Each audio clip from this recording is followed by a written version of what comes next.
to say. Oh Who's god, I Jana? looked at the world map. Darcy Felton. How about that guy? Where all the Felton. tokens are. Felton. Sargath had 1800? Yeah. Ornophilia doesn't have stats? What is this? No. I mean, you can't fight she was a someone ghost. who's already dead. She was a ghost, she was God, a Yoda. no. Synthana, that was her name. Oh, yeah, Oh, silly. that's Bitch. Sargath 1.0 and Sargath 2.0. Fucking Synthana was a Souped up bitch. Sargath. Ugh. Did you ever stat out Zombie Sargath? Yes, actually. Oh, where's Zombie Sargath? I don't have a token prepared for him. Which Sagat would but- win? Draculich, please. I'm pretty sure Sargath 2.0. Yeah, he was mean. Sargath 2.0? Man, damn, Vutha is a badass. Really? I Okay. mean, it was like Doom He's got like infused 700 and life, stuff. so Yeah. Yeah. I mean that's more than me. Yeah. Maybe we should start the recording soon. 'Cause we're I talking would- about I it would- already. am fight recording. Vutha one and You one. are recording. Oh, Yeah, okay. I'm streaming too. What do you think? I just you It's know time. I The just... time is timed, and that's when it starts. All right.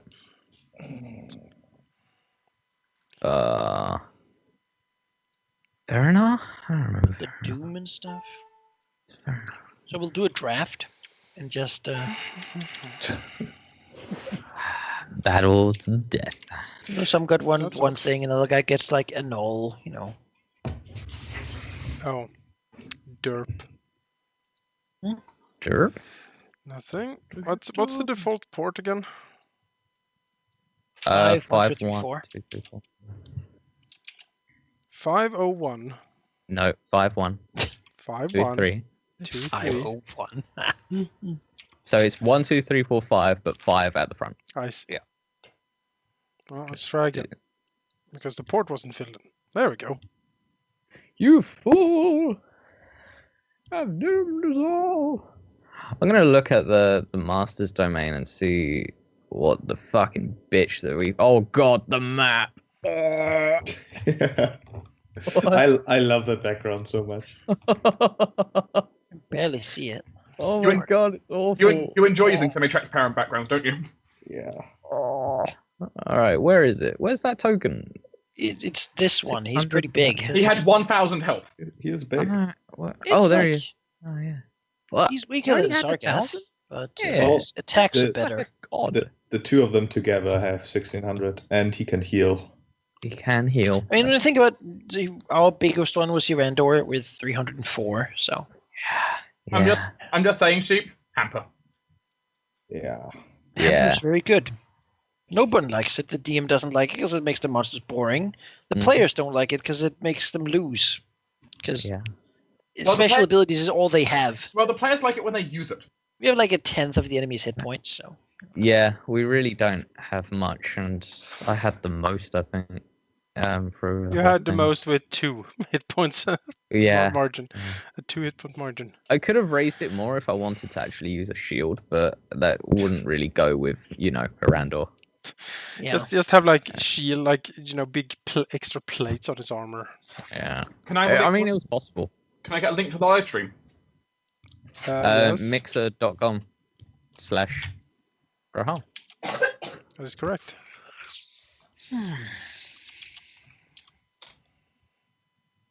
Who the fuck is Count Gabriel Greaves?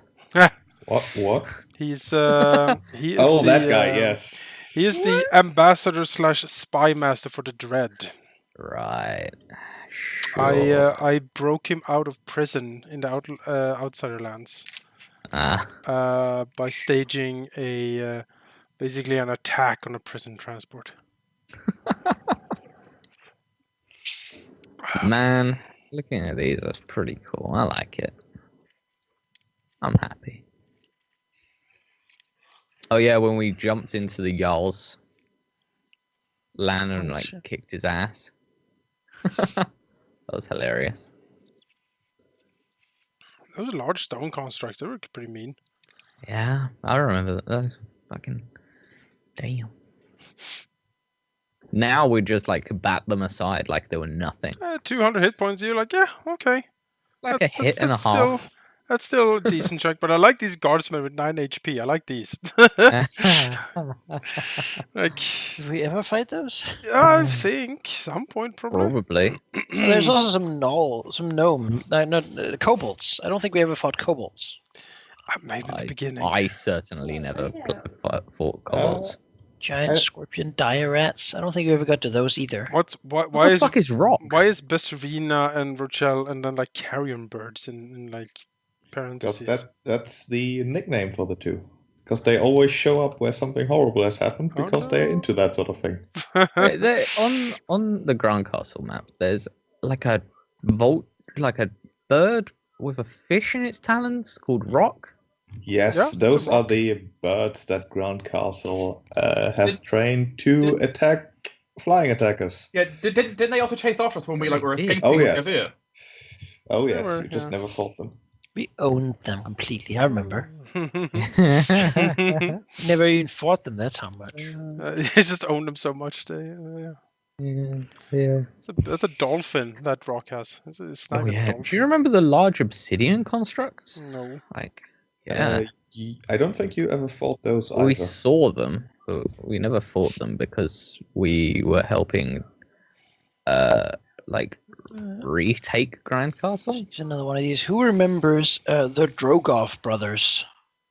No. Hendel and Chesley. Where are I these don't guys? know who. I'm looking at the repository, and I don't know who they are. They I are from session 1. They are the start of the campaign that you didn't choose. Oh. Okay. One That's of the kinda brothers was looking for someone to take care of a mysterious beast attacking the farms around what's the place called? South of Crimson Peak. It's hilarious. Jasper Fields? Jasper Fields, yeah. But you chose Jax instead. This is the reality that never came. I think we did because it was cute in a way. He was cute. He was very cute. Wow. He sort of wobbled forward, tried to like be civilized and stuff. Now we have one of those moments where we see back in that tavern, we go, huh? Yeah. And then Graham says, no, Enrican, that's not how it would have gone. And now we play this campaign again. That's right. That's not what happened at all. Yeah. And we actually go down the This other has all this time just been a clip show, and we just got through the first tale of what happened. Enrican wakes up. You know, he's been dreaming No. while Graham has been in the shower. No. What actually happened all that time ago was actually this. Servanas? Is that a brother to Samfana? I have to see his token. Where? He's on the repository. He's listed under 4th. Under 4th. Oh no, that's the Black Dragon you fought with the elves. In session 2. Oh, I see. I can't remember how That to turn founded off my this long-running hatred of elves in this campaign. Was that incident? But he clearly wasn't that much of a. He fucked us over, Malachi. They fucked us over. Fog of War. There we go. Oh, there we Fog go. of War. Right now. So right. Much better. Oh, my eyes burn. Fog of War. Ah, We leave. I'm a listen. Look at that. Look at that, Malachi. 24. I never saw. Look at the Melissa's token. We took that down. I never saw we fucking Amazon. owned it. Non-ghostly. Alone, just the two of us, too. Yeah. That's We were incredible. desperate and Nice. like, that was a Oh, glorious mad. battle. That's what we It were. was really bad. We were like, oh no, you fucking don't. Look at the Jarl. Oh, it's what happens To when the you right have, of you have Amelissa. double. right. Next to the Knolls. The Hill Giant. No, further right. Sturolf Past the Knolls. Rolfson. Yeah. The Jarl. Oh, traitor! No matter I got a what. permanent frown. Someone caved in my skull and now I have a permanent frown. I mean, that would make- Being that Jarl is a hard job. You would drown it all too. All of these knolls. So many Knolls. We saved a whole bunch, didn't we? No. we fought a few, and then we were like, let's not go to the elf place. This is tough. So many gnolls. Yeah, or something like that. Fuck that. I mean, I'm pretty sure you sort of freed a bunch, but then you killed them all later. Yeah, let's talk about that. I mean, First, I told them life Ireland. sucked like half the desert, remember? So Yeah, you did. Zombie Ox. Fuck. Zombie Ox. I remember it actually. Why are these markings cheap? Is this levels? Like first, second, marking? third? Yeah, those are levels. Oh. So you But were they're like, sort of so you were like at stop level going 5, I will fucking throw will-o-wisps at them. Haha! No, the NPCs are level 5 in that Oh. row. I see.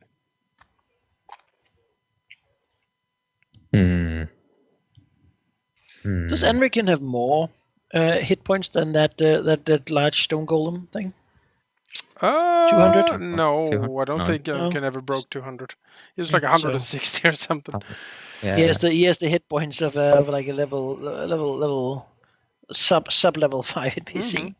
Yeah. Well, it's a large level 5, Well, the which thing- is basically a double strength level 5. The thing with necromancers is that if you have a positive con score, you get minuses to your attacks and damage. And I was like, no, we're not gonna have that. That's why Graham had like a -8 to using attack spells. Yeah, Because he had armor and like just all the stuff. I had that spell at the beginning that if you missed with it, you could do it again. Yes. Eisenbell. Oh, that's the wife of Jax. Yes. Wow, what a cutie. I think you saw her once. We did. What a looker. Did Warwick ever level up further than what's on the repository? Oh, No, he didn't really He didn't do do much, much. really. He was a clerk, basically. So I like him. Linnell Howard. So yes, I remember you. You know what Warwick was? He was a friend. Parth? I don't remember Parth. Oh, look. Largeth, Flennon. Wasn't There's- those the dragons that tried to convict us? Maybe. yes, Gilgalad. they were the dragons who were there for the Wilder Court. I don't remember any of them, but there's 4 of them of different colors, and I think that's something I remember. Yeah. So, did we kill them? I think we killed them all Yes, you did. because they were like super jerks. They were. We're like, oh, but you're not dragons, so we'll kill all of you. And we were like, well, that's not gonna go well for you. Well, they sort of attacked you because they believed Jerks. Warwick when he Racist. said that you killed the judge. Oh Warwick look, would never it's said that. it's Sifley. I like that guy. Never saw him again. Who? Sifley. He was a friendly cloud dragon we found and rescued from a Huh. well. We helped them. Sweet. Someone Actually, I was think I very remember rude that to him. session. He was.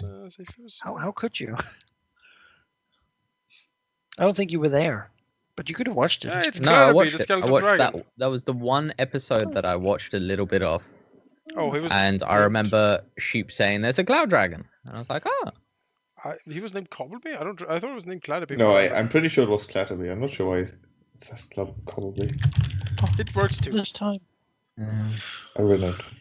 Well, Well then. I think we should." yeah, I'm waiting for Sheep to take charge here because I'm not going to do it because it's not my show. Oh. It is really your show, Sheep. So, all right. Do we want to go through our document first, considering we're sort of in the mood of talking about random things either, and do the epilogue after, or do we want to do the epilogue first? I think we want to do the epilogues first because, in my Yeah. experience, this document takes a while to go through. Mm-hmm. Yeah, because then we want questions from the epilogues to lead into the questions from the document. That's right, man. All right. Let's do the epilogue first then. Who would like to start? Man, always the starting is always the hardest. I don't have a particular problem with it.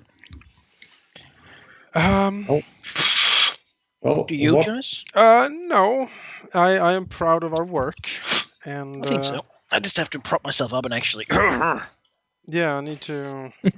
get in the mood of Mhm. grab. I hope my voice will carry for this extended reading because it is 4 pages. So 4 pages, man. I got 1 full page and I was like, "Oh, I'm writing too much. I need to dull down the descriptions." and- It's not dense. Oh.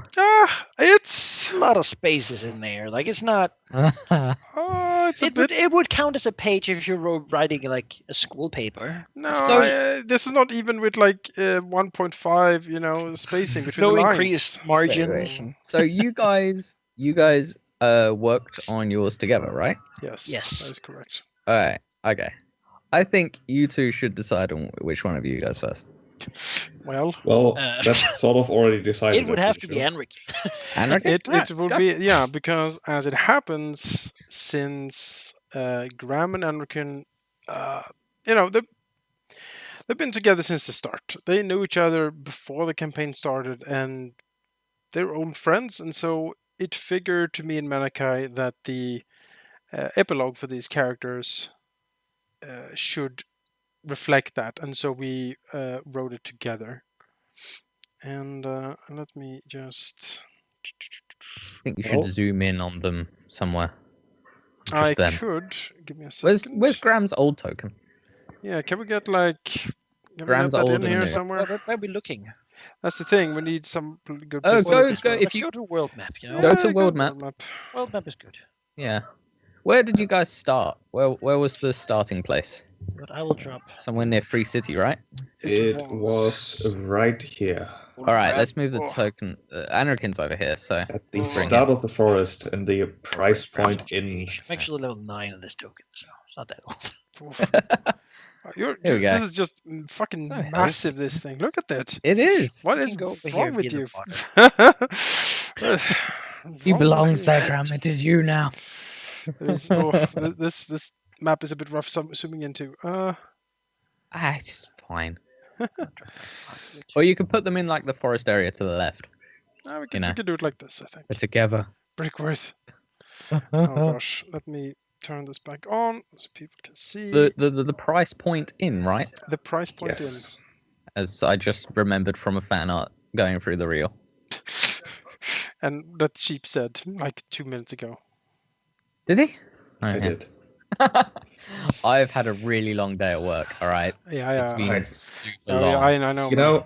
Let's get in the mood for Yes. epilogue and story before we. Thanks. Dun, dun, dun, dun, Before dun, we dun. ramble off and reminisce. All right. Shall I start then? No, I I can't. think Oh. so. Oh, You Yes. can then tell me what happened to Enrican and Graham after Yes. the brilliant light that ended the campaign. Well, so here follows the epilogue of Anrican Solace and Graham, which last name I'm not sure we actually learned, or if he had one. I don't remember it. There you go. That's very Graham. Yeah. So, right after returning to the world, Anrican and Graham briefly went their separate ways.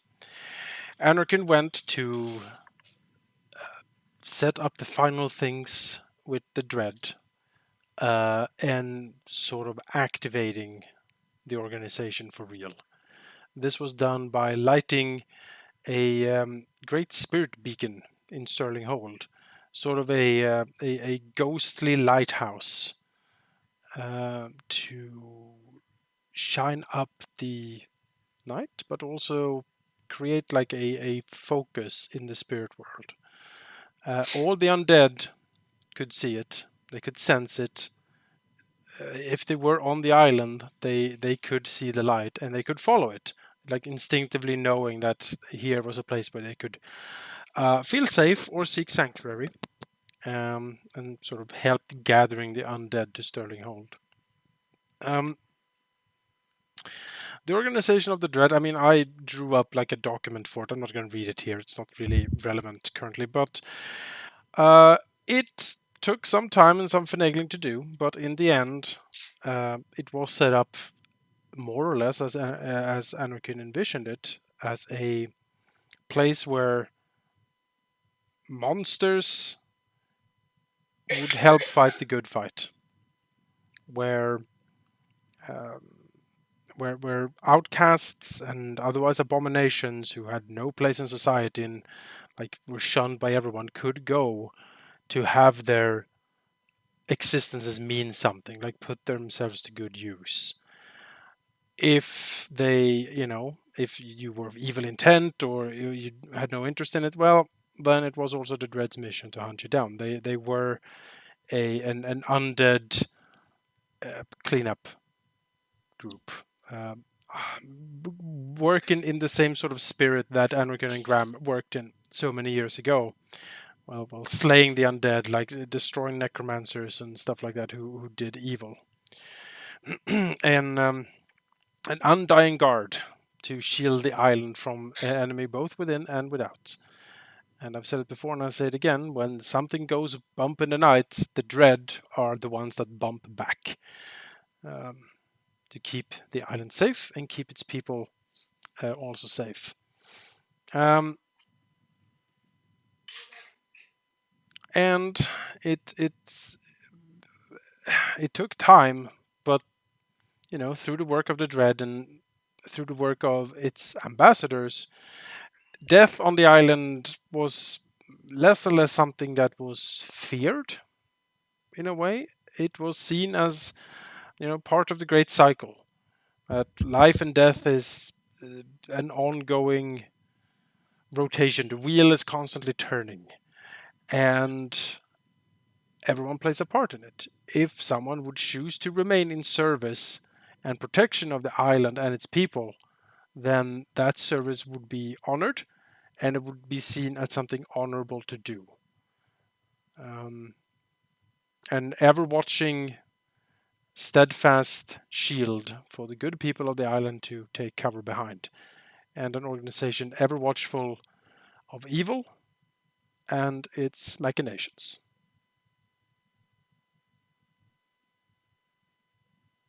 Graham, meanwhile, as Enrican has been dealing with the Dread, has been seen surrounded by elves, speaking to them warmly, nodding. He's been seen in dark caves with giant chiefs, giants slowly agreeing to what he says. He's been seen speaking in the cities of the Jarl, and we have seen him speaking to gatherings of spirits, notes and motes of many kinds, elemental beings. Many have been taken by his words.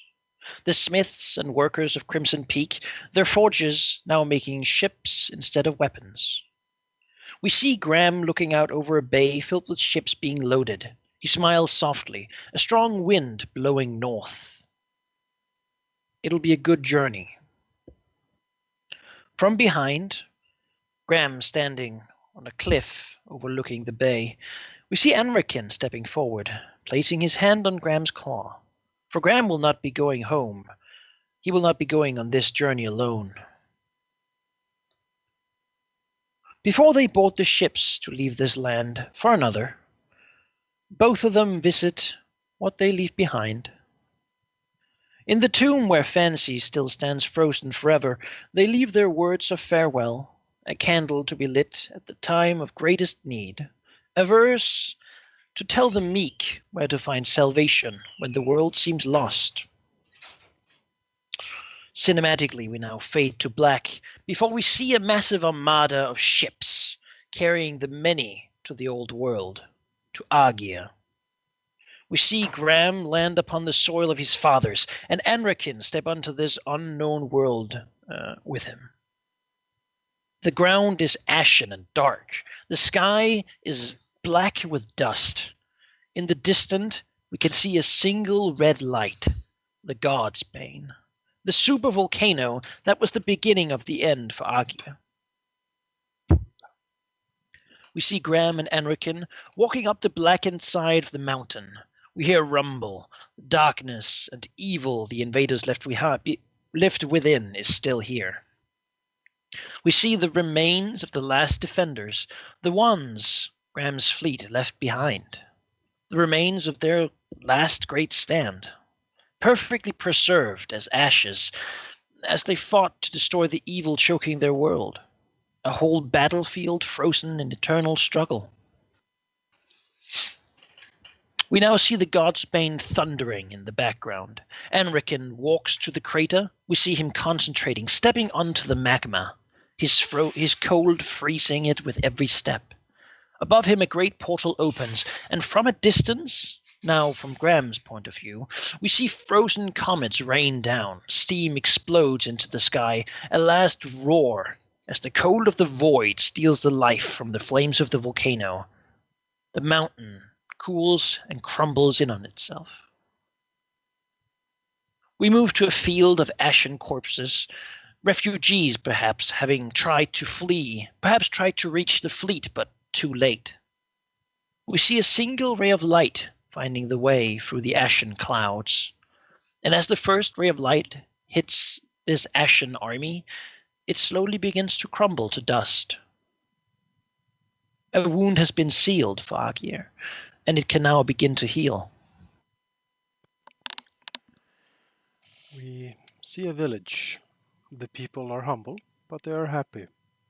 We see fields growing from dark earth.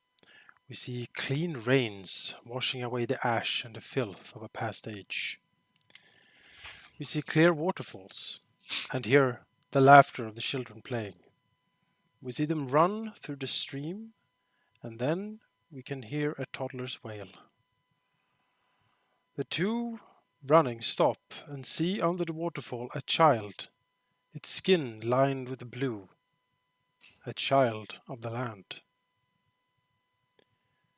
We see a harvest fair, young and old smiling as they enjoy the boons of their labor.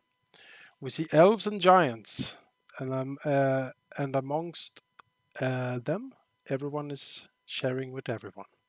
We see a young Genasi child dancing with another, this one born of the wind. On a hill overlooking the festivities is the silhouette of a man with a scythe. Surrounded by fields of golden wheat, he has stood still for many hours, a songbird seemingly keeping him company with its melody. As the small fireworks go off at the fair, the songbird takes flight, and the figure turns and walks away, a wreath of flowers hanging from the scythe. We see an old stone circle, a menhir of rune stones. People in brown robes, genasi human elves, all singing and chanting. The woad stones glow, the song resonating with the reality and life of the land, opening a way in the center of the circle. We see a child letting go of her mother's hand, stepping forward and raising a flower to Anrikin. Graham sees it. He tenses up as Anrikin takes the flower. We see it in his hand, pretty, whole, no sign of death or rot upon it. We do not see Enrikin's face as he grips it tight and walks through the portal, but we see Graham's warm smile as he follows. We skip to the busy streets. Two busy streets, full of strange and diverse beings. Demons, angels, elemental jinn. In the sky above is the curvature of the same city, donut-shaped and busy all over. Anrikin and Graham are sitting in a street food diner, speaking to what looks like a beholder and an astral deva. The Modron bartender serves them meat and some dark drink. The group laughs out loud at some unheard joke. We see the flower Anrikin received in his pocket, still bright with the color of life. We see them now in a room of red stones and silken tarps. They are sitting on massive piles of silken pillows, a water pipe for each of them. They seem calm, at peace. They speak quietly, telling their tales. The smoke they blow out takes the shape of figures we know. Talia sending a ray of light against the doom. Hirandor raising a city from nothing in a month. We see the group fighting the Kraken and an island shattering in a storm. The other patrons are listening intently, making sure that they miss nothing. We see another portal, a new one, open onto an earth node, hovering below an unknown sky. Graham and Anrikin stepping out, smiling as they look around. They see here what was once a village of life, now turned to ashen statues. Their smiles turn to surprise, and their faces of pain and of inner anguish. A world that didn't make it, one that fell to the god killers. Anarchan grips the scythe in a way we have not seen him do since the death of the invader. Graham growls in a cool rage as he looks upon the scene. We skip ahead, seeing Graham and Enrican walk from what seems to be a Senate chamber, many beings walking with them. Each being has the symbol of a shining star somewhere upon their person. The place is made from a smooth white material, and through a massive window we can see the stars of 1,000 nebulas. Graham's dragon beard is grey now, and even Enrican looks a bit older. His robes not black anymore. His flower now worn openly on his lapel, vibrant and strong. They smile at one another and speak of how far they've come. They look out the massive window upon the stars, discussing how they have been to so many of them, yet there are still many more they haven't visited. From behind, claps are heard as the speaker finishes his speech. A gruff old dwarf comes out with a tired smile, nodding to them, to the many who turn to him with questioning look. We did it. They've joined us. The plan has been fully approved. Graham and Enrican both smile, tired, but happy to finally be able to finish what was started.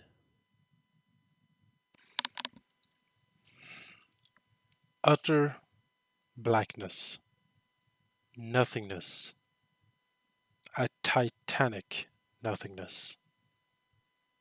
Then, suddenly, a rift of light opens. The light strikes a massive figure the size of a continent. A withered husk, almost like a mummy, emaciated, dry, dead. From the rift steps Anarchan and Graham. They are standing upon the corpse of Vorgil, the now dead god of humanity and of strength. A god who gave his life to save his people in the face of the invaders. We see Anarchan finally brandishing the power he has gained through unknown centuries. He takes down a crystalline flask, its contents shining with the power of a sun. Brilliant golden and silver light cascading out, illuminating the people gathered. The contents glitter. The scythe hums with power. Anarchan raises his hands, and incantations and words of power are spoken, great and terrible as reality distorts and groans. The flask shatters. The gold and silver light flows like a waterfall. As it hits the dead god's form, it spreads. The light leaps and bounds at 1,000 miles per hour. As the chanting reaches its crescendo, the void is turned to a place of silver glass under a swift sunrise. The light of the ritual spreads out in a massive wave, showing us thousands of husks, like this one, floating in the darkness beyond. A sea of dead gods. A moment of silence as the ritual takes hold, before the withered husk trembles and begins to move. Vorgil takes a ragged breath, and then another, his heart beating once more. We see Enrican and Graham. We see their hosts of strange beings, beholders, demons, angels, strange crystalline creatures, the citizens of the universe. All are fighting together against massive invader creatures. Many are dead, but even so their ghosts fight still. We see them destroy the invaders, freeing the divine power they had swallowed. We see glimpses of Enrican's family, of Graham's father, free to finally enter the afterlife. We see again the alien world of ashes, the dead planet once destroyed by the invaders. We see new stars lighting up the dark sky. We see a flower blooming here, where before no life existed, life reborn from death. A new beginning given to worlds destroyed as the gods are reborn. We see Graham and Enrikin now looking as they did before all of this. A lost man and a feeble younger one, supporting one another as they walk into yet another unknown gate, this time never to be seen again. Their story in this world and the others are finished. The last frame being of them leaning their heads upon one another's shoulders, weary and finally fully able to leave it all together.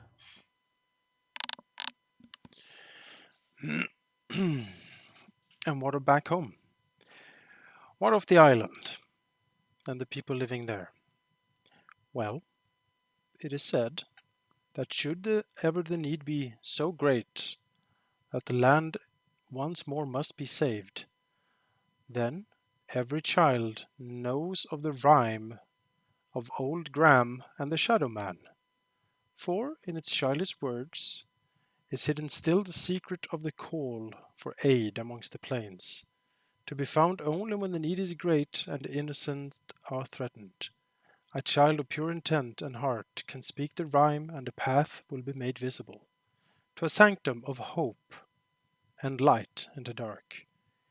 Hidden in the cold expanse of the shivering plains is a place of power and of hope. A great worm guards it, the legend goes, keeping it hidden and safe until people of great need and true heart seek it.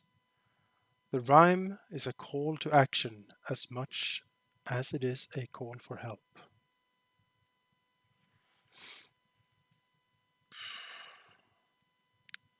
And within its crystal halls lies the place that will always be connected to the hearts of Anarkin and Graham. The dear friend the old and the shadow couldn't save. A place of determination, of beauty, of friendship, and of hope eternal. A heart that, even in the darkest of times, reminds us that there's always good in the world worth fighting for. The end.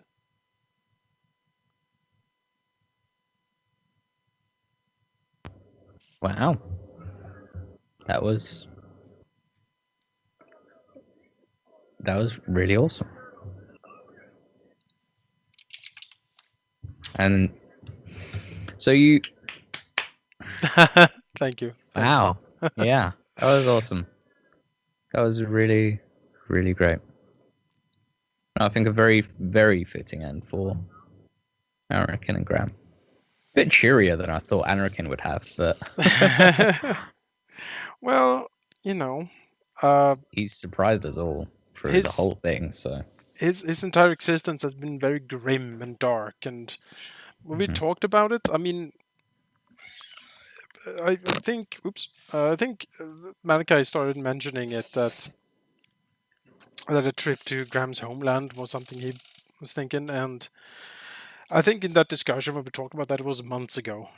I got convinced that instead of having a gloomy end to Anarkin, it should be something more, upbeat, or at least something more uplifting, because it's been very dour most of the time, and yeah, I think this. Yeah, I think this shows it fairly well. As I see it, if either Graham or Enrikin had been alone in their existence, in their condition, they would each have fallen to melancholy. Yes. However, being together, having someone who could stand with them and be there and understand, allowed them to aid one another, to find something meaningful to do with their existence. Yeah, and I think that's been a thing since the start. I mean, they met both being seekers in a way, like looking for something to do, or like trying to help and not really knowing how necessarily. They skulked around the shadows and tracked things down. Why am I here? Yeah, exactly. This was a question for both of them. And since their conditions were similar, it was sort of here. There's someone who can understand. Mhm. You know, as well as I can, perhaps. Yeah. So I think it's very fitting that their end is together. I honestly don't know how it could have ended with them like being separate. That would not have been. It would not have been Good for good. anyone. No, I don't think so. They would sit alone in gloomy caves or ashen plains or something and just being miserable. But yeah, it is really a beautiful tale of friendship that has lasted for centuries. Yeah, I like it. I really like it. It suits very well. And I also like the that Anarkin sort of overcomes his embodiment of deathness, or what do you want to call it? His eternal melancholy. Well, that he was always like very closely connected to death and dying. In a way that he walked past and like flowers, Flowers died. Yeah. died, and he just had this darkness and gloom, and then this is something that he can. His mastery of death and undeath makes it possible to bring back like creatures of immense power. You know what I mean? Like from death, life in a way. And and so he doesn't become the embodiment of eternal hunger and murder, but he is part of a cycle. And I like that idea for him, that he finds his place as part of a cycle rather than being an abyss of eternal nightmare. Yeah. Graham finally managed to save his people, or bring them home, so to speak, renewing life in Agir, and in a new way, perhaps richer for the experience, if you will. We also decided to add in Genasi children, which, if you don't know what that is a human elemental mix. Yeah, I caught on to that. Yeah, humans literally born from the land itself, as Graham's spirits also return to it. So Graham's companions that died in the shattering, that became elementals and now being reborn back in their land. Yeah, I think it's very... Yeah. The elves who lost their homeland able to return to kill Thoras, where they came from. And the giants being able to return to their homeland too. A place where they're not prosecuted, etc. Yeah, instead of being exiled to exile. So yeah, very, very fitting, and I really enjoyed that. It's really to instill like a journey that that just keeps going in a way. They are they're planeswalkers at this point. Like they travel everywhere to just see. So, do they ever come back to the Lost Isle just to visit, just to see how things are? Maybe not to ever meddle or like be seen by. I imagine that if they did, it would certainly be to look from the shadows and not really interfere or intervene, because they're old, right? They're old creatures at this point. Well, hundreds. The worlds belong to the new, to the young, to those who have not yet had the chance to shape their world, and they're so old that they shouldn't intervene, right? They haven't visited the worlds for hundreds of years potentially while walking the plains. And honestly, they might just let go at some point and say that this was the place I was born, but I have visited 1,000 places since, and they each have their own problems, their own virtues, and there's good and evil in this world. But as long as people are able to make the choice or make choices in their life, then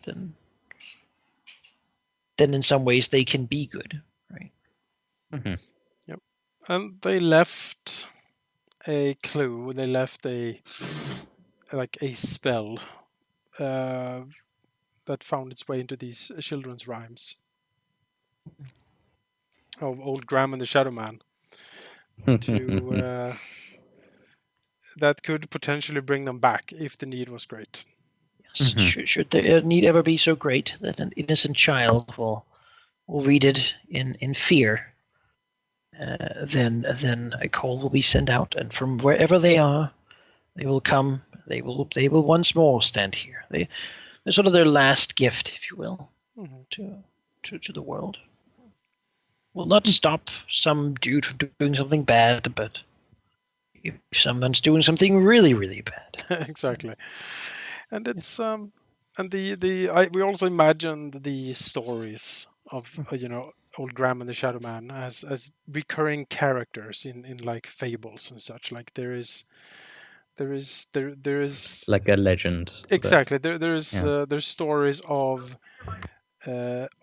like your own shadow helping you, for example, Mhm. or That old man in the town square that people call crazy, but he swore that his shadow once um, uh, stopped a dragon from killing him or something. You know, something that crazy like crazy old man. Yeah, Yeah. but everyone calls him mad and says that he just talks Mm. of nonsense legends that never existed. Mhm. You know, Oh, it's well, just a as- kid's as story. as much I think that Graham and the Shadow Man become sort of tropes, Yeah. if you will, Mm. that people write into their stories because they're just at some point people forget who they were as people, Mhm. but the names remain, or at least Graham and the Shadow Man as an old man who wants the best, and your shadow, the scary creature, right? Say you would have like a story about some monster ogre thing that ends up helping like a young man doing something good, right? That in that story would be the Shadow Man of the story. Oh, yeah. He plays the role of the Shadow Man, or he's the trope of the Shadow Man, being the scary The thing thing that that's is actually seems evil and scary, but is nice. it's actually helpful and nice. And so and so the Shadow Man can be, a can be literally your shadow. It can be a dark creature in a cave, or like it can be anything, but it's that trope. And similar with Old Graham is that he can be the grandfather who protects his niece. It can be like an old gray bear that escorts someone through a blizzard or something. It's Always very old and always very protecting old. things. Yep. And so the characters sort of live on in the legends. You know, that old man in all the movies that is the first one to pick up a sword when his village is threatened. He can barely pick it up, but he'll fucking fight, all right. Yep. Yeah, I think it's very fitting. I definitely love it. Any other questions to what happened? I can't think of any. I think it was pretty well written. Didn't really leave any holes I could think of. I'll continue thinking, but I've got nothing that comes to mind right now. I do have a question, but I'll ask that after we've heard the other epilogues. Okay. Yeah. I also will quickly add that I imagine the dread, like as the years go by, the dread being slowly more and more integrated, and maybe a few hundred years down the line, we will have something similar to Halloween, but the dread, Dread's Eve or something like Day, that. Day of the Dead, man. Yeah, the Day of the Dead, where children dress up as scary, spooky creatures and walk around to ask for the tithe, as they giggle and get candy or whatever. I quite like that actually. Maybe someone dresses up as the Shadow Man. Oh. It's have smaller plastic scythes. Yeah, I love it. Good is the Reaper, but good. Yeah, it's the good Reaper. Not malevolent. He's here to try to help. Yeah, I like that. Well, I think I could probably go next. So tell us, what happened to Hirandor? I need to find Hirando's token. Where is he? Sorry? There he is. Oh, In the it's, jewel it's sands. Jewel Sands. There, travel Talia. Into the mountains, go. Quick, over the red X. Oh. There he is. So, as Handel reemerges from his from the battle, the great light that ended our story, he actually comes out just north of the Radiant Spire, just the very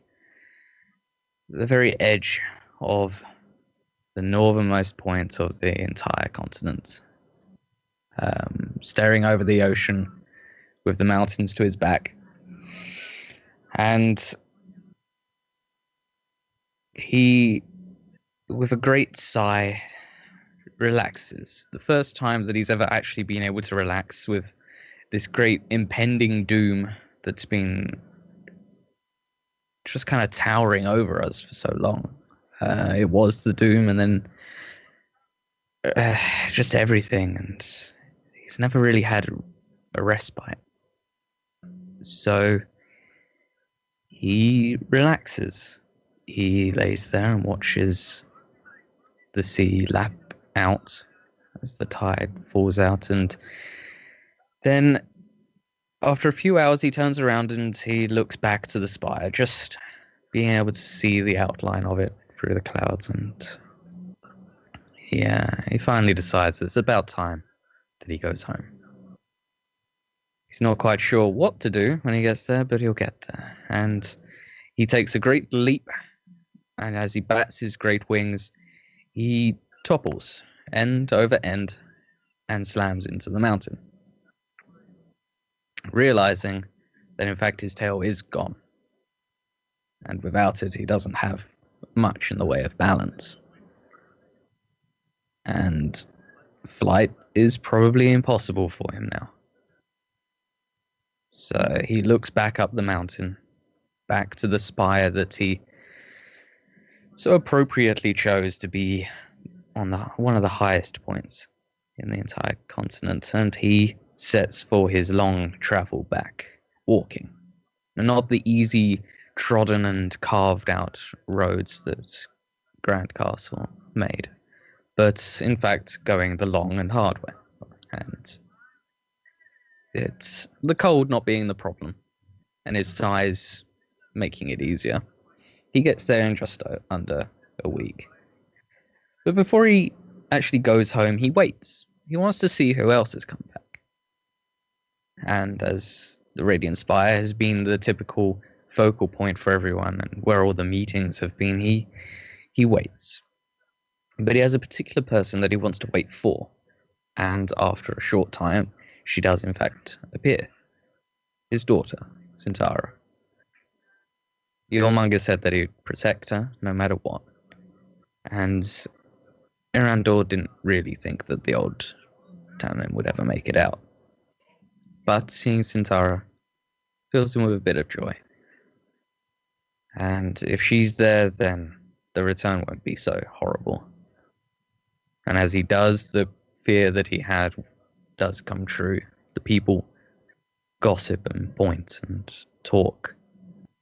And how the great platinum dragon that had been corrupted by Tiamat, under his own free will, had in fact lost an entire limb. Some would say that it was from the great battle with a god. And in fact, that would be a pretty good lie. Everyone would believe it. But Hirandor was not going to tolerate that. After returning, he gives a speech where he explains exactly what happens, sparing no details. And whether the people believe it or not is up to them.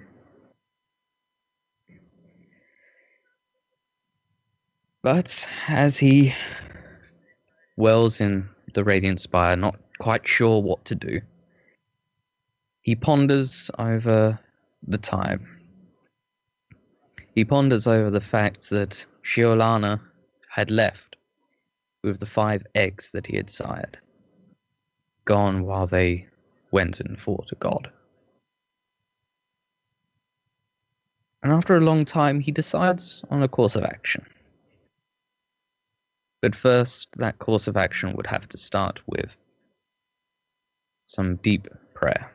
Not to Tiamat, not to the lady, but to the immortal Platinum, Apsu, the god he spurred by declining his power.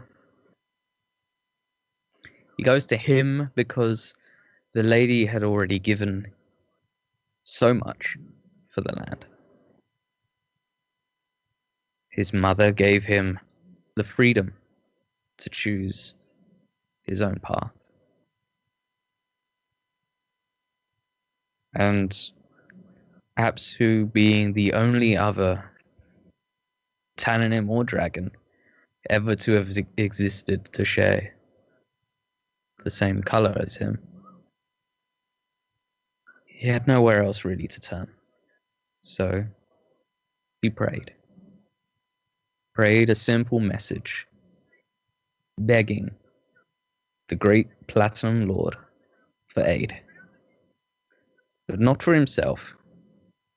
For the 5 eggs that he sired, the 5 Tiamat-corrupted children of the 5 chromatic colors, who would be forced to believe it was their own free will to go and conquer lands that should just be theirs to roam free and enjoy, not conquer and split apart into 5 equal portions.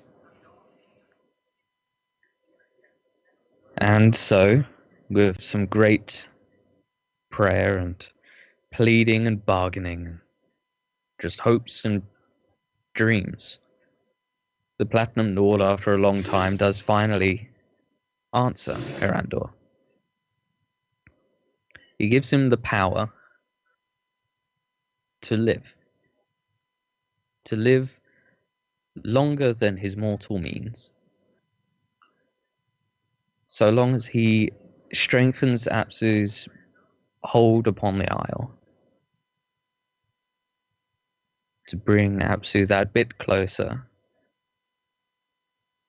and maybe push Tiamat that bit further away. And Erandor waits. He doesn't know when his children will come. He doesn't know if they'll come all at once or one at a time, but they'll come. So he spends his time not exactly relaxing. I mean, that'd be pretty boring. He turns himself into an archon of the Platinum God, becoming truly platinum by nature, working to bring the Platinum Lord's glory. And in doing so, the first thing he does is to drop his title of Great. His hubris, possibly brought on by Tiamat, shying away. If anyone was going to give him a title, it would be the people he wanted to protect.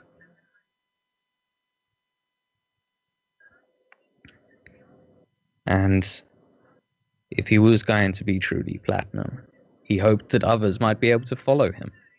So he wrote of what it meant to be of Apsu, of the color of a god. You may never be able to turn anyone to this color. Who knows if it's even possible? But maybe one day, someone with the right heart, pure wouldn't be the word, might come along and be able to take on this color. For every other waking moment that he has, he decides to create something far up in the mountains, not in the glittering peaks, but in the great worm's spine. he decides to create a form of a monument, not of particular people, but in fact of races. A human, a Tananim, an elf, and even a giant. For they were exiled for an old spite. And at the monument lies an engraving that says that it is for the people who fought and died for the island in as many ways as you could think. They need not be named, but people should never forget. He carves the pathway to make it easier. Thousands of steps traveling to the highest point that maybe pilgrims might one day go to see the great saviors of the Isle. After that's done, he waits. Centuries pass. He shies away from the Radiant Spire, letting it run itself, being a king of title, really. He considers dropping it, but Centaura was busy with Gavir in Grand Castle and overseeing all of his lands. So Randall watched as his daughter grew old, had children. Those children grow old, have children, and see generations slowly get old and die. As his heart slowly breaks from it, he retires to the highest point in the glittering peaks to the south, so he can watch the spire while he waits. And finally, the day does come. The day that he was promised. The day his children arrived. 5 great shadows, larger than himself, and beautiful, and powerful. He calls for them to a challenge to their power, and their hubris overcomes them, and they come to him. He not being able to fly, he couldn't exactly come to them. And he fights them to the death. Not to theirs, to his. He dies. Being ripped apart by his own children, but in the last seconds, the very aspect of Apsu erupts from Erandor, gripping hold of his children and ripping free the shackles from Tiamat, giving them neutrality, and in the act, turning the scales on their chests platinum, to show that they truly can have a platinum heart.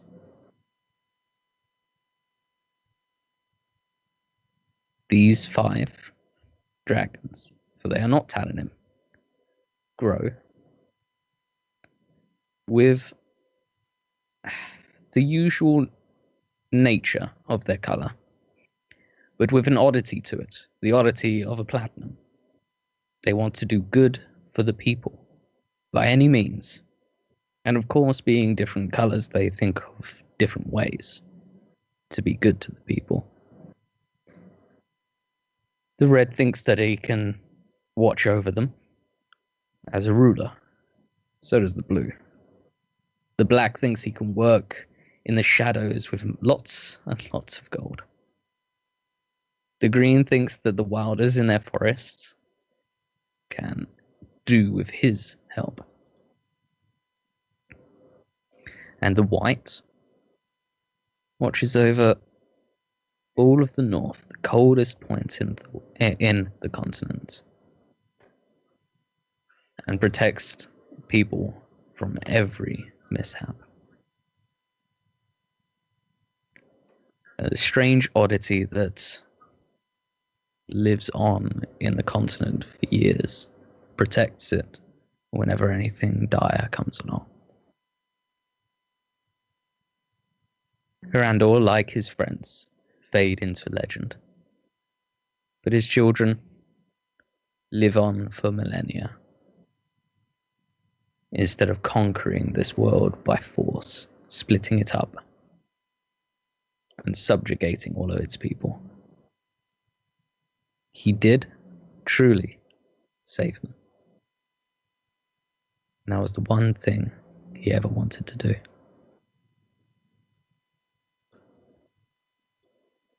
He goes into the afterlife being championed by Apsu. For Apsu managed to break the hold of his eternal enemy, his beloved.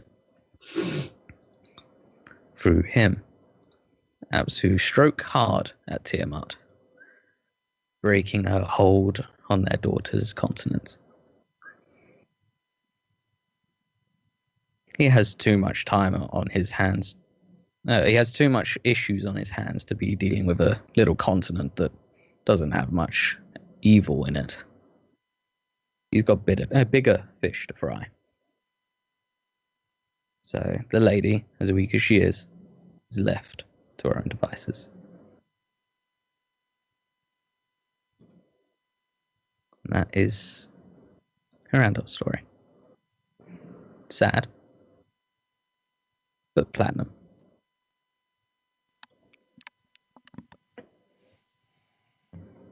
And a bit of silver in there, I still think, or with the self-sacrifice and such. Yeah, a bit of martyring going on. It's hard to stamp out that in Hirandor. Yeah. He always was the one to like taking damage. It is true. He tried that martyring thing very hard. If they have a reward for best at taking damage, Hirandor would be. Took so much damage. Mm-hmm.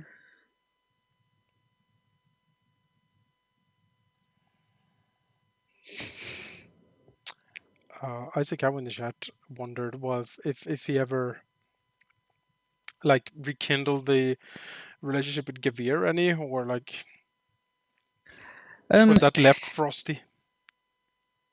I think Hirandor would have patched it. He wouldn't have built it up to anything grand. I think he would have rebuilt the bridges he burnt and left it at that. He wasn't really there to be political, to really gain anything. He just kind of left the continent to itself, really. His advisors and clerks and generals and you name it, they ran the Radiant Spire. And although he spent time with his family, he didn't want to get invested in it too much. Because he knew that if his children never came for millennia, he was going to have to watch generations die. So after Sintara got too old and died, he pretty much vanished, not wanting to see anymore.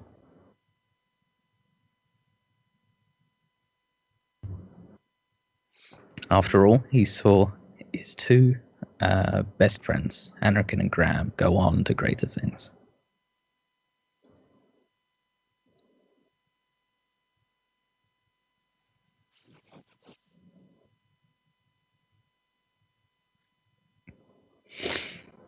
And to answer another Azakawa question, Hirandor never looked to fix his tail. I did question about that. I spent quite a while thinking about that. And it wasn't the lady that freed him off the grip, it was his mother, mostly. And it was a price he had to pay. So he never tried. He probably could have. The outsider probably had something, or Talia probably could have regrown it if she stayed, or any number of things. but he never really looked for it. He never wanted to. In the end, did he look back upon his days under Tiamat as a mistake, or as a necessity? Oh, it was a necessity. Yeah, he doesn't. He never thinks of it as a mistake. He would do it again. Give him the Yes. same chance. And he, if ever approached about it during the time that he's ever alive, even if it was just a lonely farmer, that he would tell them exactly the same. He never he chose to never hide anything like that in the end.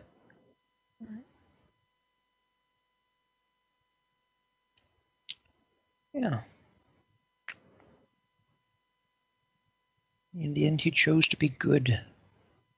Yeah. Do good with his existence. Mm.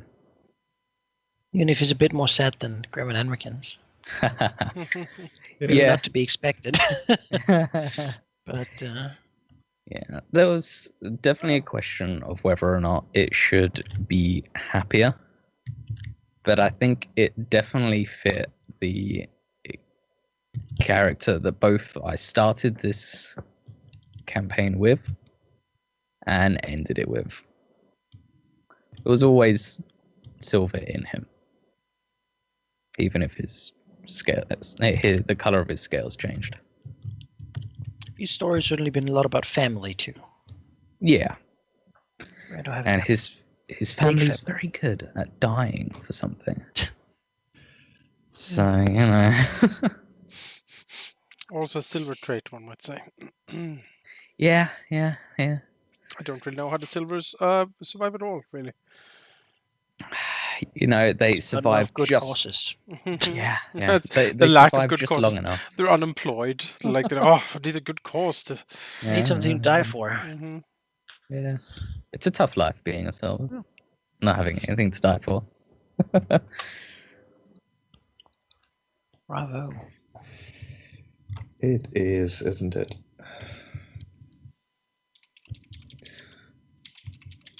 All right. Shall we listen to the last of the people then?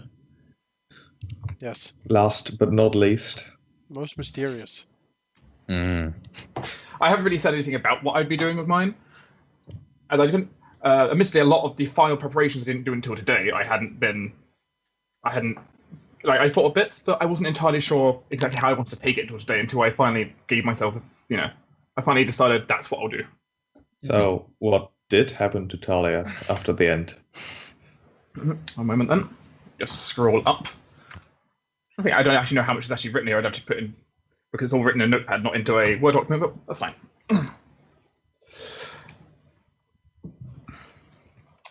After the dusk of the fight, and all had turned dark, Talia had disappeared for quite a while.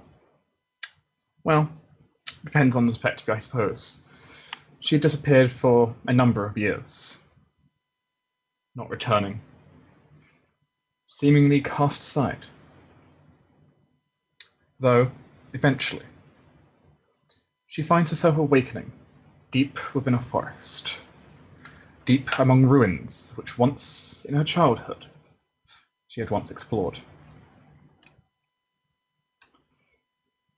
To her, everything felt strange. She knows she succeeded. She's alive. She clearly did not fail. But she isn't entirely sure what happened with that. Well, she knew she might not return, but it's odd. Regardless, she got up and looked around her surroundings. Her magic faint for the moment, but in time to return. And with it though, and all she had, she started to return back to where it all began. Back to the free city, where she always grew up, to see how things had changed.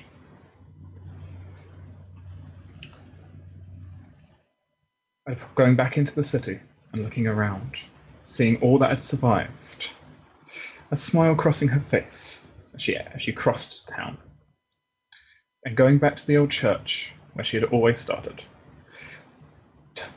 Talia climbed the old steps, robed and covered, her face hidden from all around, and going back to the old room where she all grew up to start. As she looked around, the dusty filled room left the same as it always had. She thought for a few moments, just remembering all that had happened. The adventure she had had, and why she left out in the first place. But, rekindling her flame, of time spent here, in prayer and meditation, Talia's life soon went back to much as it originally did. Talia went back to her art, her studies. Though she was offered the highest title her faith allowed, the Grand Illuminator of her church, it's not what she wanted. She did not desire power. She did not desire wealth. She did not desire political influence in that way. She wanted knowledge. She wanted to help those around her. She wanted to be that light that people can look to, and to know that, just maybe, everything will be okay. And so, that's what she did. She continued as she did before. Be it teaching in classes, be it going north to the Free City, or south, or staying in the Free City, and simply teaching classes, healing the sick, or even if it is just using her magic to conjure food when it's needed most, or be it go north, up to the Radiant Spire, and teaching her young mind there, and growing her works, growing the temple, and she establishes there, and growing her archive. This was her place. This was her life. From place to place, traveling around, helping and teaching as she went, spreading the tales, but mostly just spreading the knowledge. She never really spent much for herself during this time. This was a time all devoted to the world around her. Her quest wasn't over, even if it is far less dramatic now. In time, though, her biggest accomplishment here, as she continued to work, modifying her old rituals around the crystal tree, feeding very slightly off the land's power, or just using her own. Talia, in time, growing the project she had started before the dark, growing her archive, her other world, the place beyond reach, filled with all but knowledge, books, and soon classrooms, almost a university among the stars. Quite dramatic, some might say, but she continued work. Though one room at the back was particularly special, a circular room, deep within the heart. Tall was this room as a pool set in the centre, as the water shimmered a fine blue. The walls around were tiled. They told an adventure. They told of heroes. They told of them going around, defeating dark magics, dispelling the doom, and of course defeating the masters. A beautiful work of art dedicated to all that we had done. But yet all of this was not enough. Something was missing. And as Talia was working one day, working within her temples, a man shot by an arrow came in, and as always, Talia took him under her care, tending to wounds. But the man asked a simple question. The question?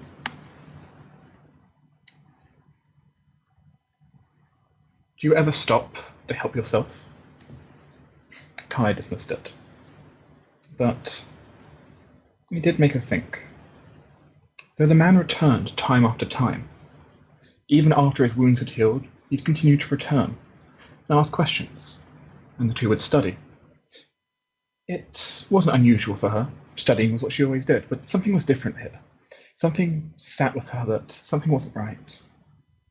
Though, as she came and thought, eventually she came to realize what it was that was wrong, what it was that was missing. And as in time from that, courtship bloomed. As time went forward, Talia came to realize what she desired the most. Well, perhaps it was time for her to actually focus on her own life, not just the lives of others. The courtship became marriage. Her old priest, the one who had raised her since she was young, seeing over it all. And as time went and days passed, it wasn't long before she had spawned hope for herself into the world, her own children. And to that, her family became her new project, even if she would still do her scholarly arts and helping the sick and the wounded. To her, to raise her children and to teach and to help them master whatever skills they had was her new goal, be it arts, the magic, just in the blade. It didn't matter to Talia. Knowledge was knowledge. It was useful no matter what. It was a skill they should have. And as they grew and they developed and eventually took roles of their own, becoming influences to pass on her wishes, or so she hoped, something still wasn't right. There was still something missing. Something else. As one night Talia opens a drawer in her desk and digs under, she takes forward a book, an old book, dusty and from long ago, a journal from her past. And as she opens it, her old voice calls to her, speaking to her, full of naivety, curiosity, but also a question that she had left unanswered. Who were her parents? Why was she born like this? And as she thinks upon this, looking at this old question, the desire grows once again. And so, with that, soon Talia sets out, much like she did many, many years ago, by foot on trail, to head out and venture. This time, not to help others, but to find an answer for herself. People were not too sure if she found that exact answer, though regularly she did go, making trips down to the south, to the Fey Wilds, where she would disappear for months on end, soon returning and then vanishing again to this other world, time after time. Coming back and returning to what she did before, but never speaking of what happened there, though regularly she would return with expressions mixed, both happy and sad, for whatever reasons they are.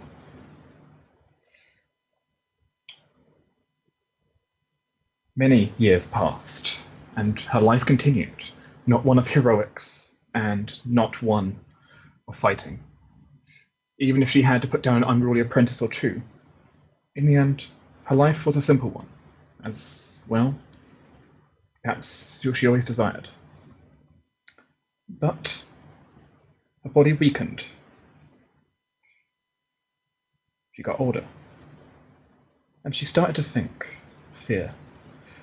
She thought about the fact that even with her children, and even all she had done, long ago there was a man who taught her to use magic. They started the spark that became a river, the river that led to the sea of magic which she later unlocked.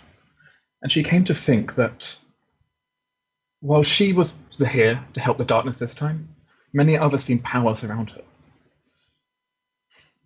She was thinking about the world again, no longer herself.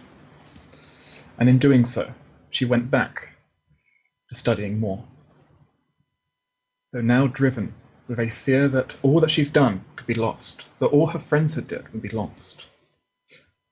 She needed to ensure that if the next age of heroes came, that just as she had, a teacher might come to once again, well, teach the next generation, to ensure they knew the secrets to survive. Many years pass again. Now deep into her twilight, Talia lays there, her soul, as virtuous as it had been, now weakened, requiring aid herself and no longer giving it. Receiving the charity of others, she contemplates, thinking about how time had passed, and if she had done enough. Staring out the window and watching birds in the summer day, the door opens just a sliver. With a stumbling step, a child comes in, her grandson carrying a tray of food. He puts down the tray on the nightstand and looks to her. With a curious smile, he asks a question. Grandma, what actually happened back then? She knew what he was talking about. It's the one question he always gets asked. Well, she invites the boy up to sit on the side of her bed as she recounts the tales warmly. Her friend Hirindor, her friend Graham, her friend Anrican, and all the people she met on the tale, all that had happened. How they dramatically saved the world from the darkness. Well, that's how it felt back then, at least, and how the story is told. The whole time, holding back tears, thinking of the past. Because as the boy scurries out, and with all the story told, looking to the window, the sun setting, the sliver on the horizon. And she thinks, the thoughts with her, as her body and eyelids go cold and heavy, her eyes closing finally, once more, the shadows finally coming to extinguish the beacon that had cast light and thrown away the darkness much before. Perhaps the end of her grand tale. Though deep within in the plane she had built, within a room dedicated to the heroics she had done, a slight glow of gold from the pool once blue, like a light that shined ever in the darkness. And that will be it. And I realised I repeated myself a lot during that writing in some ways. But okay. I think that was great. That was very Mm. As Talia started focused, Talia's main focus for a very long time was she always focused more on others than what she did herself. Mm. So, what is that light? Who knows? So Talia got married. She did. Yeah, she had kids. It's like a whole life. And grandkids. I think Great grandkids. that's probably the most wholesome of all of the stories is that Talia just enjoyed life. None of her companions just enjoyed life, but she, in the end, did. Though it took her a while, she got to enjoy it for herself. But it's true, though. Those two sound like they did manage to enjoy it in their own way. Well, yeah, but I mean, Talia became just had a normal life, you know? That's true. Well, she tried to, ignoring the magic and the trips to the Fae and... Oh, yeah, but... It's one of the things that I think that Graham would have thought that Talia deserved is Oh, yeah. she's young and of this generation she's of this world, right? Mm. And it seems like she deserved a life. Yeah, definitely. I think it's very good. Though perhaps with that light at the end, even in death, maybe she still gave something to the world. Might have left something on, like a sort of AI-style knowledge repository. a mind crystal. Actually, A very young much student finds the place and they're like, "Hello." It's like, You know, her final wish was to make sure that she could be the guiding star for the future. Yeah. These are the memories of Talia. Here lies all I know. And you see like the chamber, like what that's been in complete darkness, light up, and you see the face of the kid. You're like, oh. Just like bookshelves, Mhm. miles and miles. So, Azukawa asks a question that I'm sure you weren't prepared for, Doc. How many kids did Talia have? I actually have this plan. Oh, wow. How many All right. teeth do they have? No, Talia herself ended up having 4 kids. She ended up having 3 sons and a daughter. But which one did she like the most? Answer now. Oh no. She liked all of her kids. Only She- liked. She didn't love any of them. Talia also ended up, at least before she died, ended up having 9 grandkids. 9 grandkids. It's good big family. Mhm. Well, 4 and then 9 grandkids. They didn't have as many as their mom. No, but like, I mean, admittedly, they still had chance for more kids. yeah. So, did you prepare the name of Talia's hubby? I never managed to think it up because I'm terrible with names, sadly. Yeah. I knew I'd find one question you didn't prepare for. Because I always go for the names. It's always the Yeah. sore Mhm. spot. So, yeah, it's terrible to think. I came up with a name for the. I had a name for the grandkid who came at the very end of the story, but none of the others. What was that kid's name? He was Christian. Okay, right. Solid name. Yeah. Solid name. I like it. Now we know how it all ended. Yeah. Though Talia was crying when she died.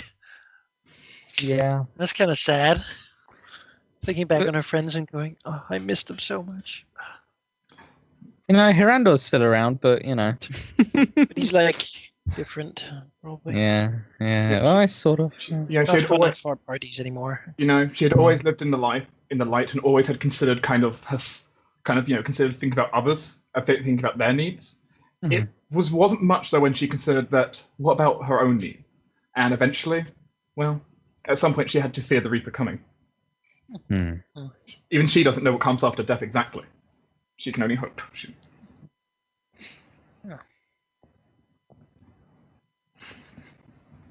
Yeah. Azakawa has another question, apparently. Where would Talia have taken her kids for holidays? Well, given Talia's extensive ability to teleport, Yeah. I mean, it could be anywhere. yes, Any Basi- plane ever. basically, yes, basically. She probably would have at some point taken them all kinds of weird places throughout, possibly even to the Fae at some point. Who knows? Oh, God. This is where the doom was. Yeah. Just the obsidian plains. If that was a tour, you can imagine the 9 hells of wards put up first. Oh, God, yeah. This is what I call the screaming chasm. I don't think we met a screaming chasm, luckily. It's next to the unspeakable vault, I think. Yes. And it's, Well, I'm not the taking my sacred grandkids to part. the unspeakable vault. No. No, Yeah. You would just end up flaying one another's Yeah. souls. that doesn't seem like a friendly family location. You No. know. It's gentrifying. It's getting, Mhm. Wow. What a It was ending. it was always kind of my idea.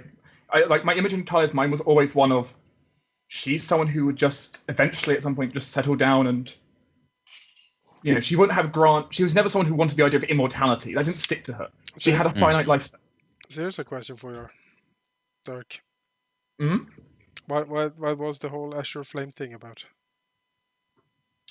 The Azure Flame was originally put into my story as very much a mystery, because I didn't know exactly why either.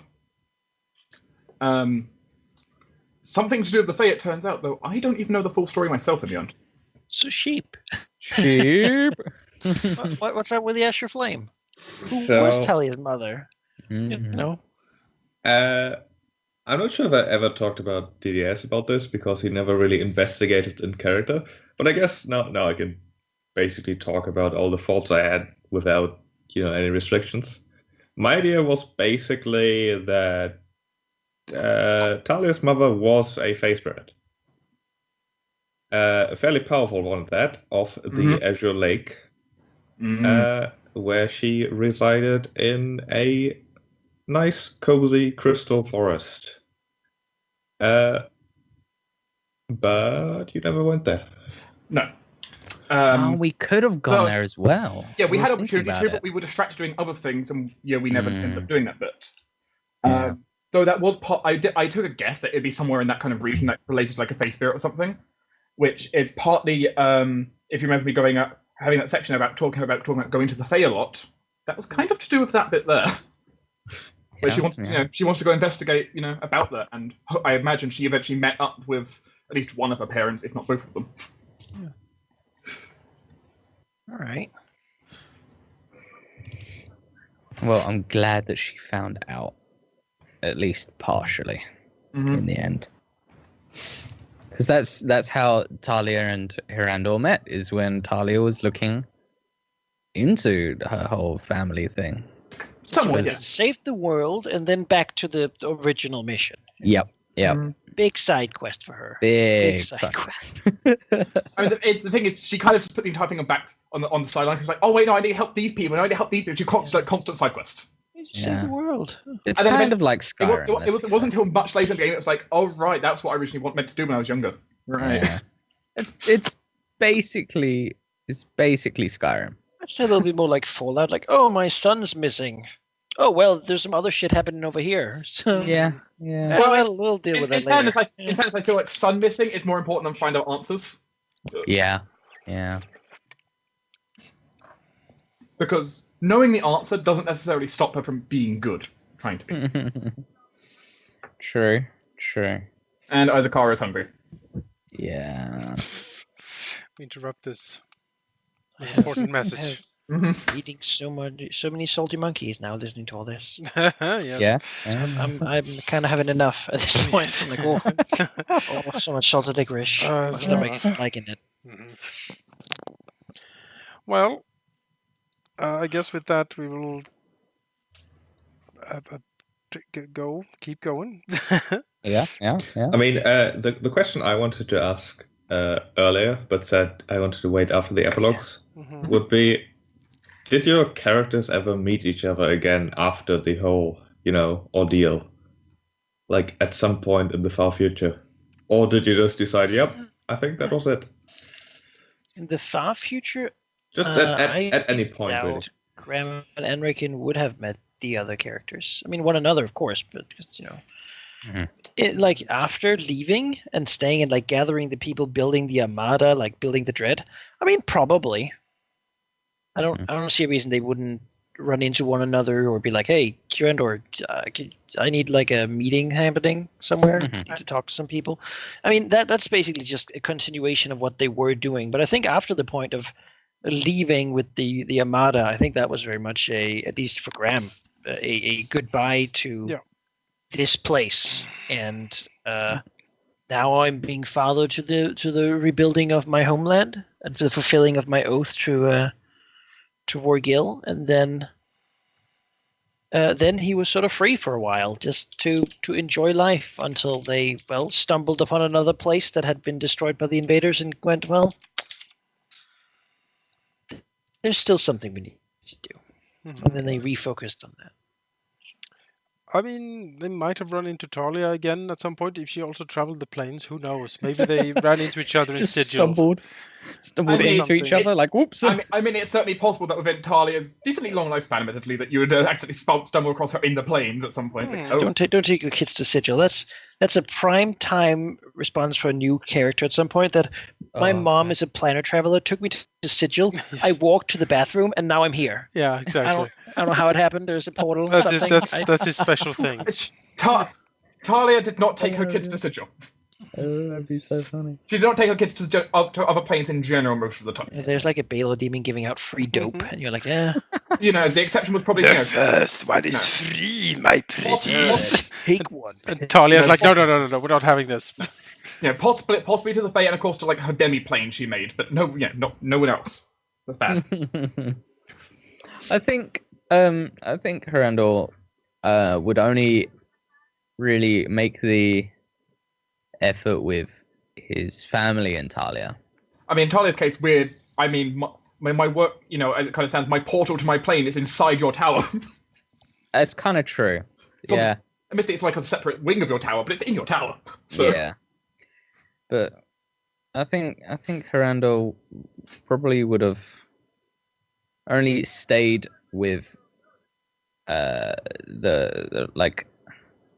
stayed in the public eye until Talia met her mortal end, And when Sintaro did, was the final straw, and he fully withdrew. But up until Talia, I think he would have probably stayed around, helped Talia in whatever she wanted to do, helped Graham and Anrikin start their mission, and Oh, great! Now I'm just imagining you being put on babysitting duty. I would love it. I love the image of kids crawling all over Harandor.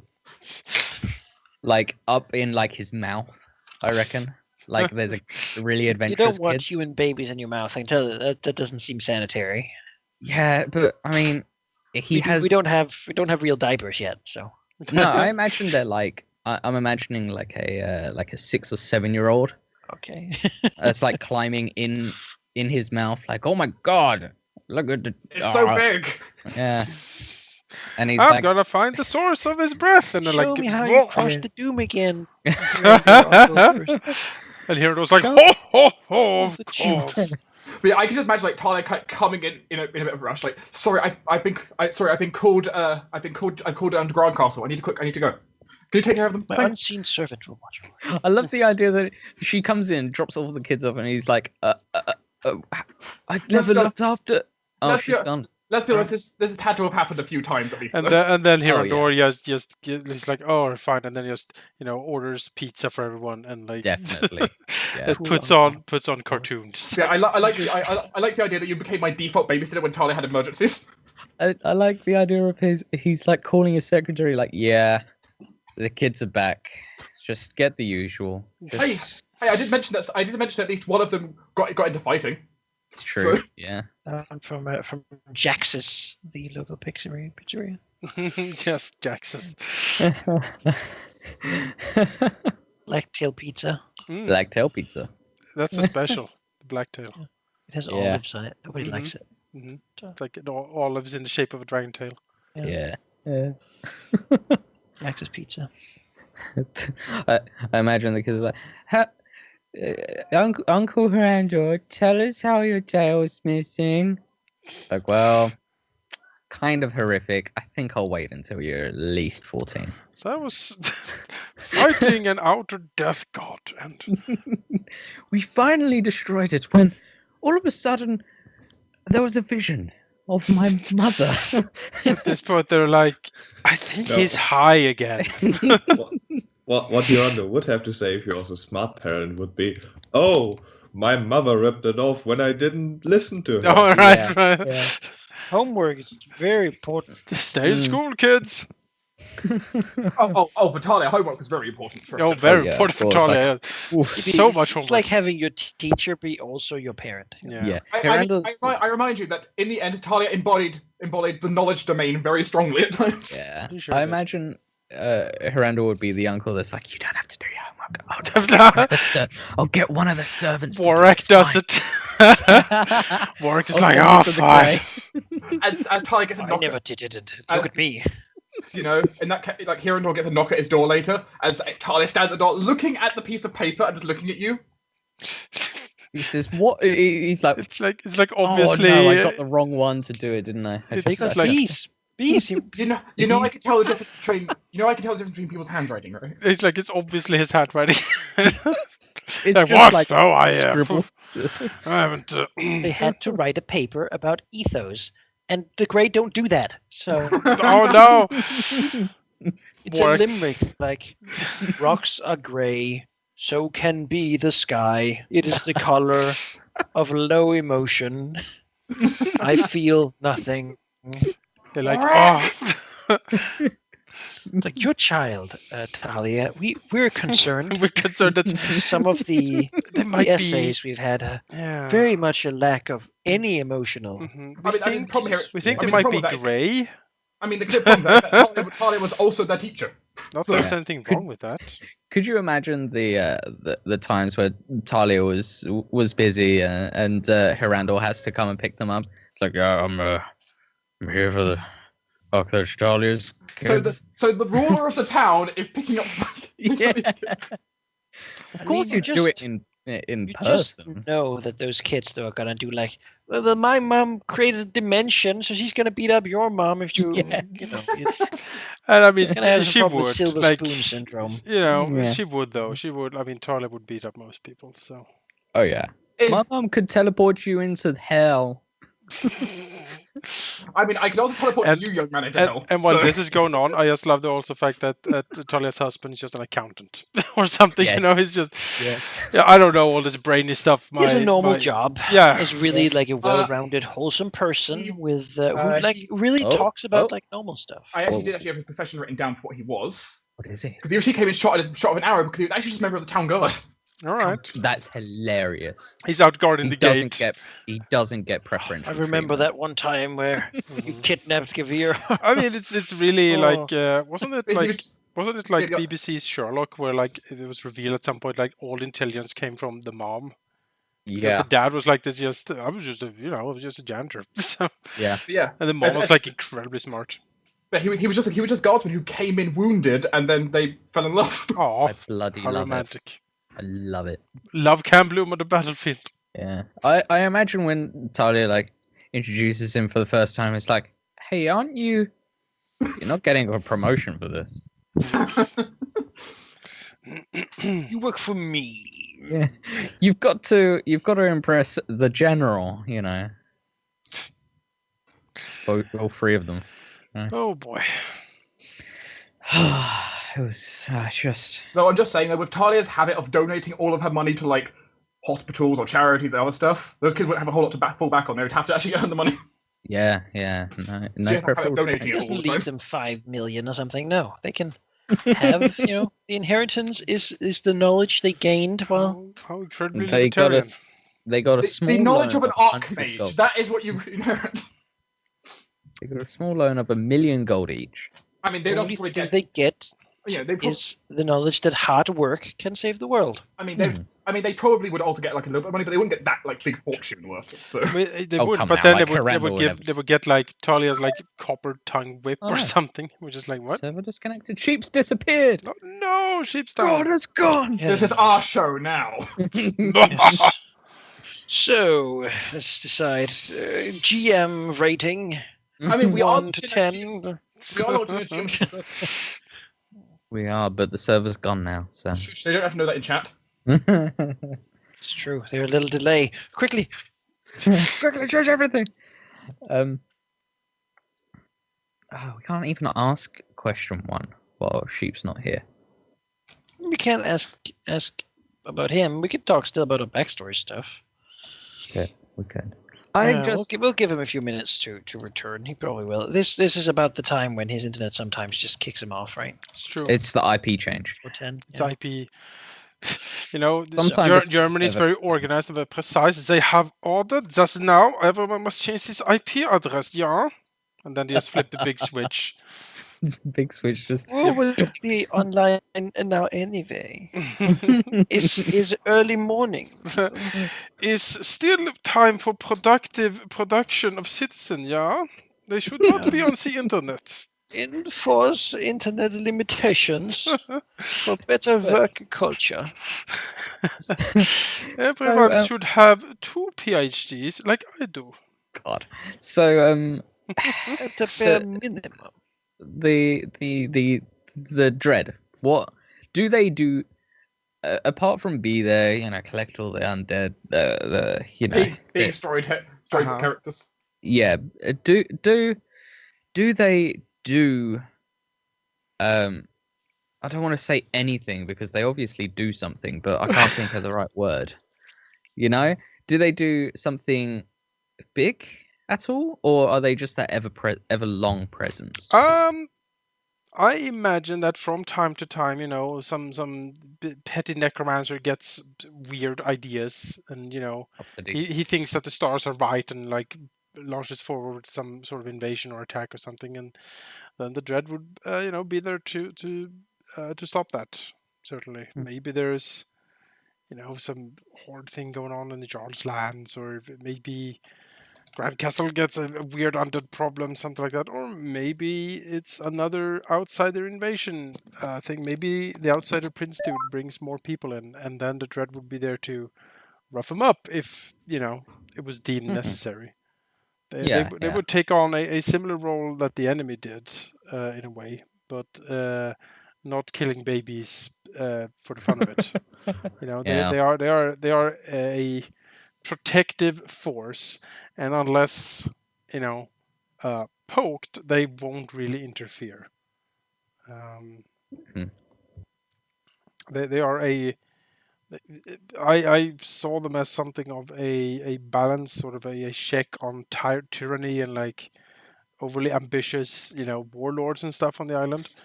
And I also saw them as like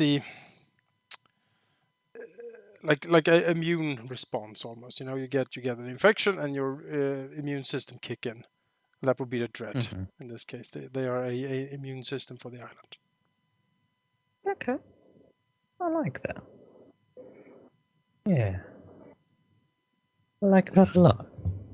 So I feel like to a large degree, much of our backstory stuff has been really changing the distant future of the island, right? To add to it. Mm-hmm. We've killed some icons and such, but I feel like the setting is about as rich as when we started. Yeah, I think we put in as much as we've taken out, hopefully. Yeah, I think so too. I mean, as much as we've murdered blatantly. Yeah, we destroyed the enemy, but destroyed the Wilderhead. Yeah, but then we left the dread. We destroyed the elves by not helping them. The elf king. Yeah. We murdered the jarl, sort of. Murdered. Well, he's still around. Yeah. Grimskill was much reduced, I imagined. Because we sort of showed up with a sledgehammer and just smashed him. No, well, yeah.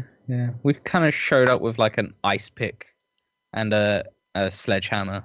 And kind of jabbed certainly it's the end of an age, right? But it's not like it's the beginning of the boring age. It's no. Things are going to continue happening. Definitely, yeah. And as the joke with you, Jonas, about like you could skip ahead and be like, it's World War I style technology and such, and you now have this world that is very distant, but still has like geography and things that are. Basically, you would still feel the impact of what we did. Yeah, I think we definitely left a very permanent mark. The great dragons are here. Yeah. My kind of hope ideology is like something happens deep in the future, and it's like we need this secret that was lost long ago. Wait a minute.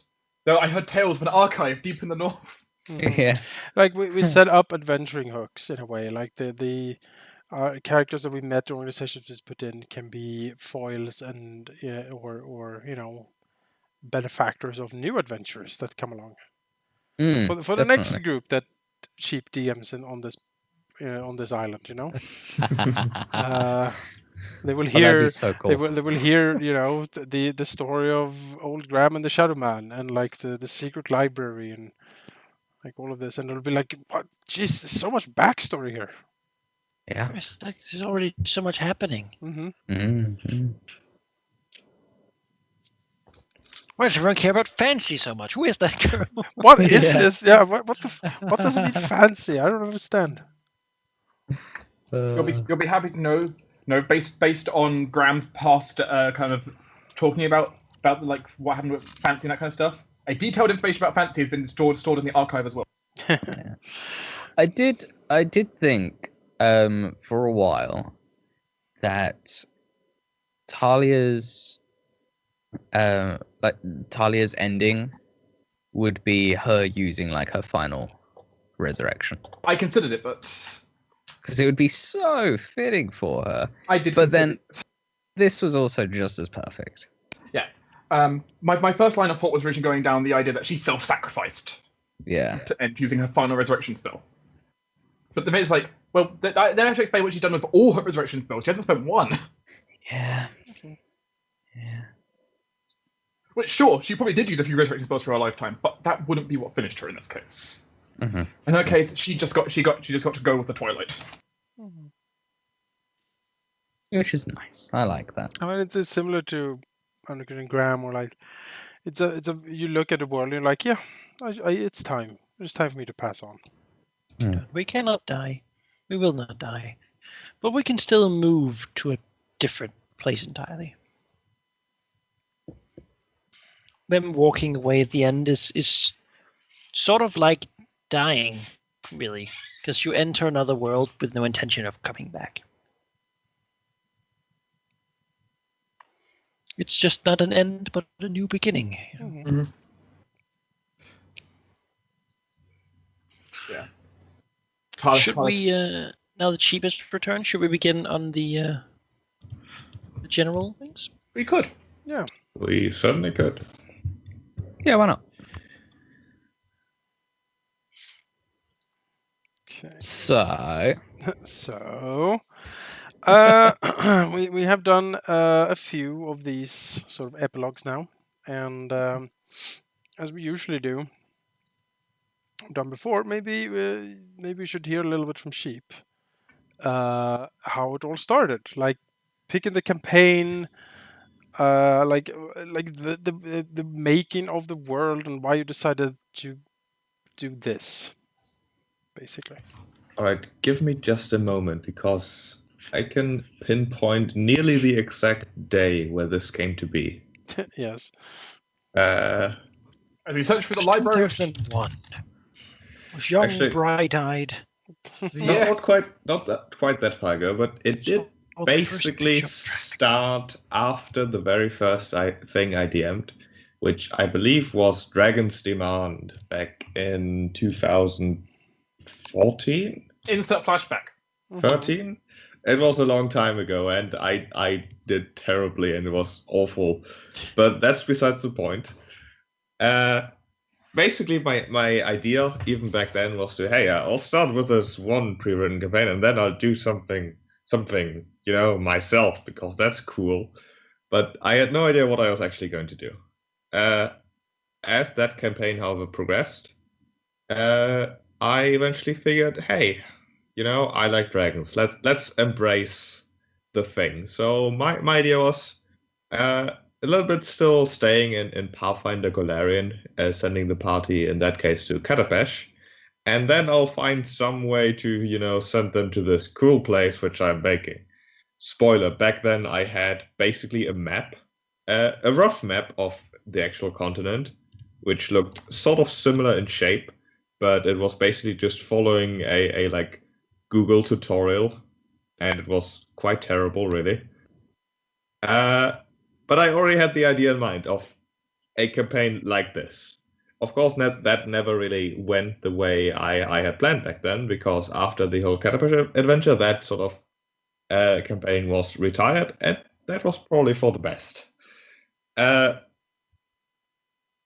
However, it did give me the confidence and the experience to start a new thing, which I eventually did.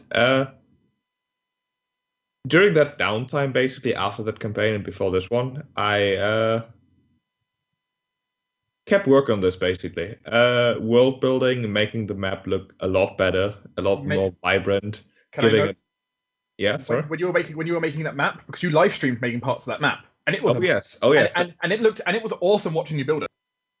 Yeah, that was basically the next step in the in the birth of this campaign. I figured, I'm going to DM something eventually. So I'll start world building, playing around in Photoshop, improving my skills there. And I had told myself I'm probably going to use this at some point, but I might not, and I'm going to enjoy the process of world building regardless of what happens, really. And then I think that was sort of exactly 2 years ago, maybe a little bit longer. I started live streaming, making the map, actually taking the sort of crappy map I made before, and actually using some of the Photoshop knowledge I had gained in the process and also afterwards to just make it look better. And not only look better, but also sort of have it make sense.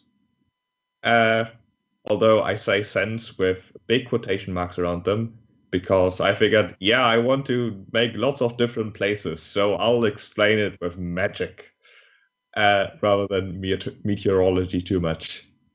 And eventually I was quite happy with what I came up with. And the next obvious step in world building is, of course, pick all these places I made and actually, make them interesting, elaborate on them, explain what happens there and why and how that came to be. Why is the Shattered Shore shattered?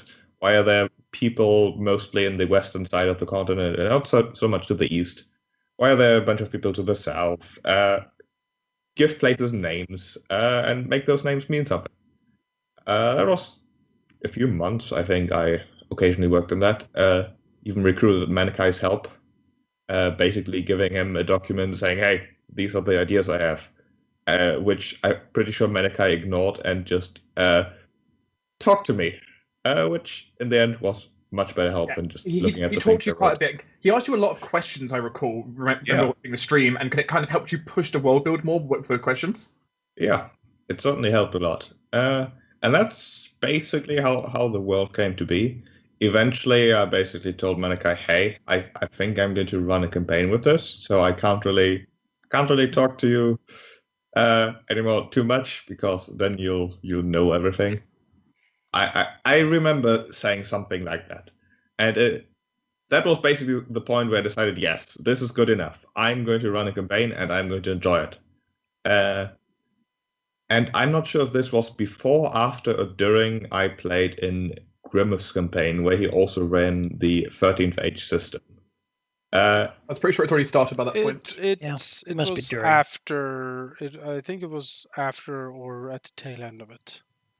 Yeah, it was sort of. It was definitely after I experienced the 13th Age system and decided I enjoyed it very much. So I looked back at my world building efforts and introduced the concept of icons.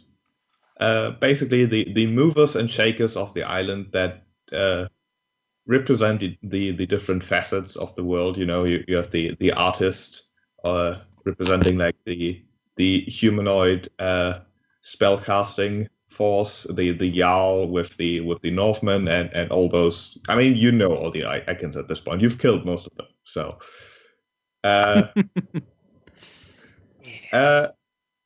That's basically the approach I used. And in addition to that, I told myself a few goals for this campaign.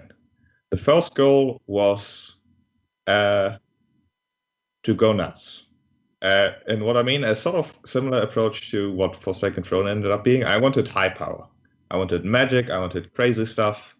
And, that's easy enough to accomplish. The second goal was to make the icons, what's the word? Palpable, I guess. In the 13th Age base setting, the icons are basically on a power level that you can never even approach in any way whatsoever. The icons are equivalent to invincible gods, either through influence or through pure power. However, in this campaign, I wanted to sort of get you on a similar power level nearing the end. I wanted you to initially interact with the icons, and have the icons interact with you. And eventually I wanted to allow you to be able to have a little bit more influence. Which, I mean, that certainly, I succeeded in that goal, I think. Does murder count as influence? Yes, although Yeah. I can tell you I didn't expect quite as much, but it's what I sort of intended.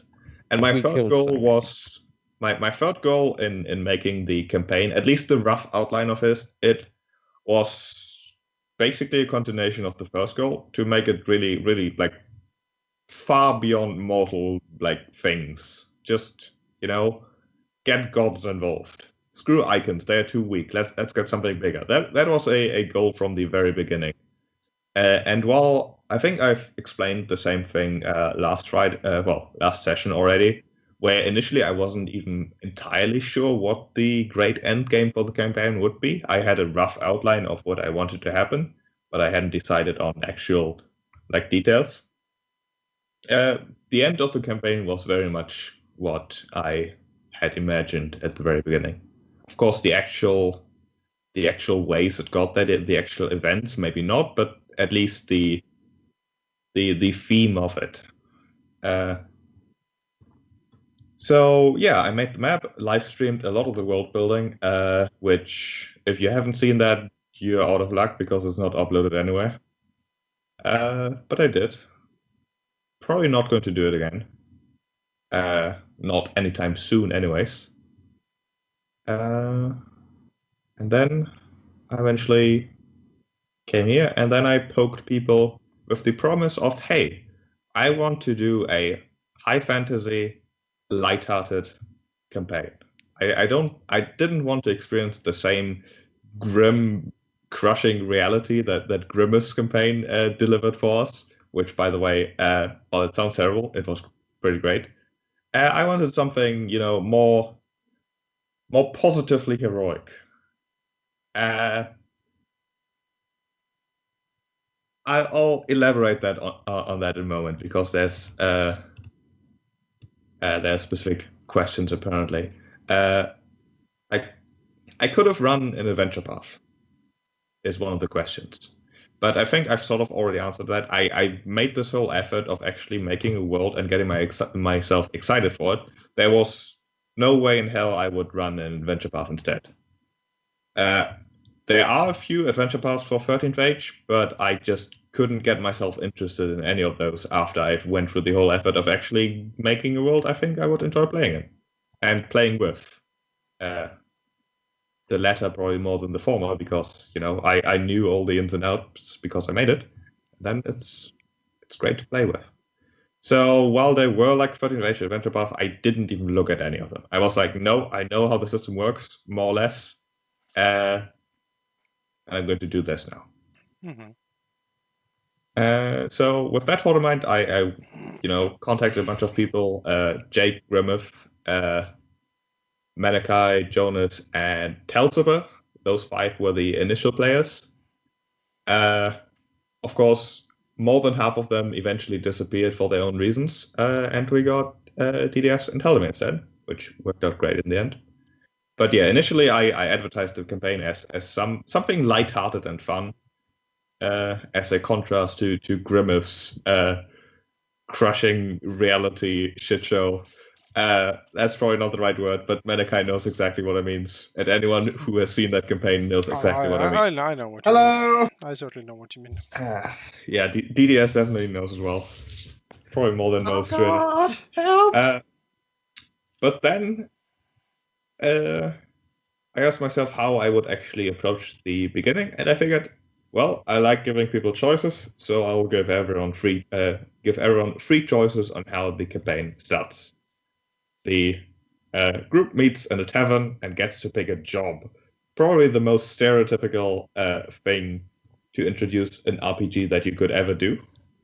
And the 3 choices I believe I offered initially were following a outsider scholar on his way to Grand Castle, where he wanted to deliver blueprints for various kinds of machines, mostly siege engines, really.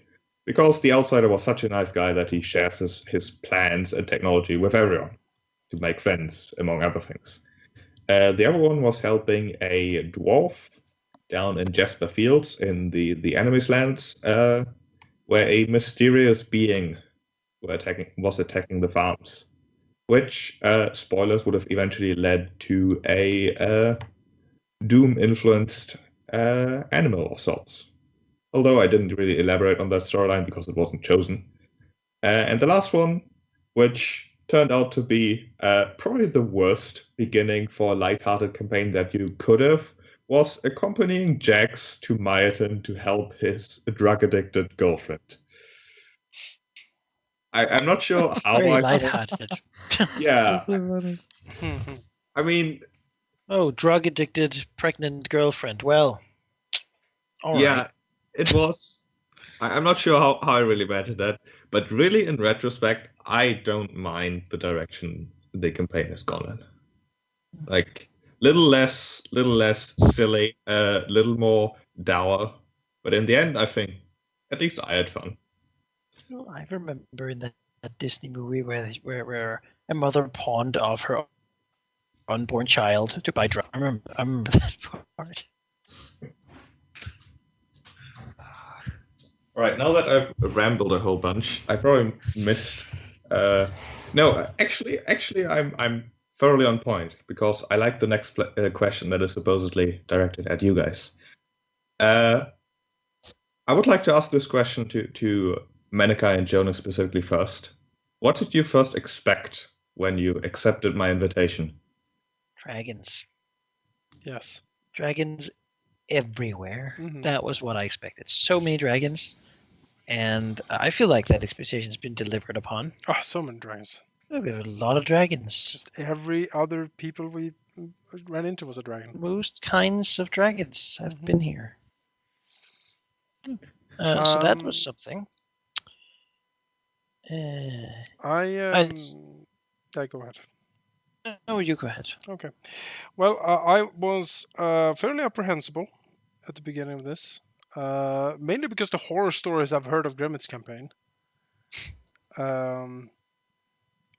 where I've had sheep in a rare instance of sheep actually being angry.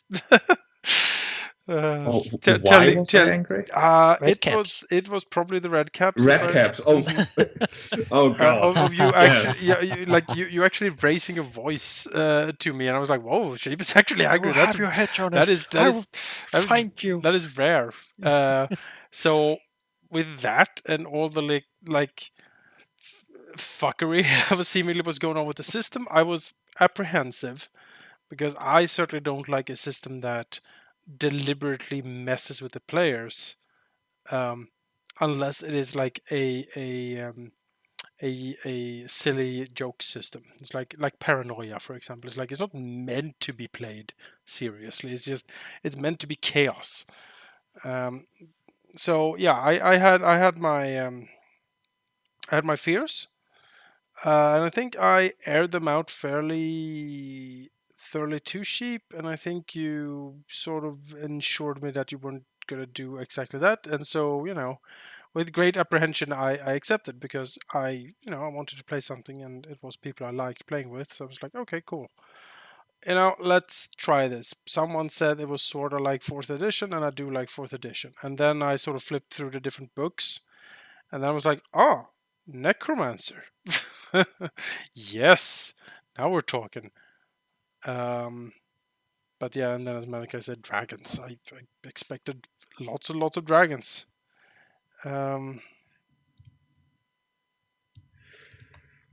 Yeah, I remember that discussion with you seeming apprehensive about the system.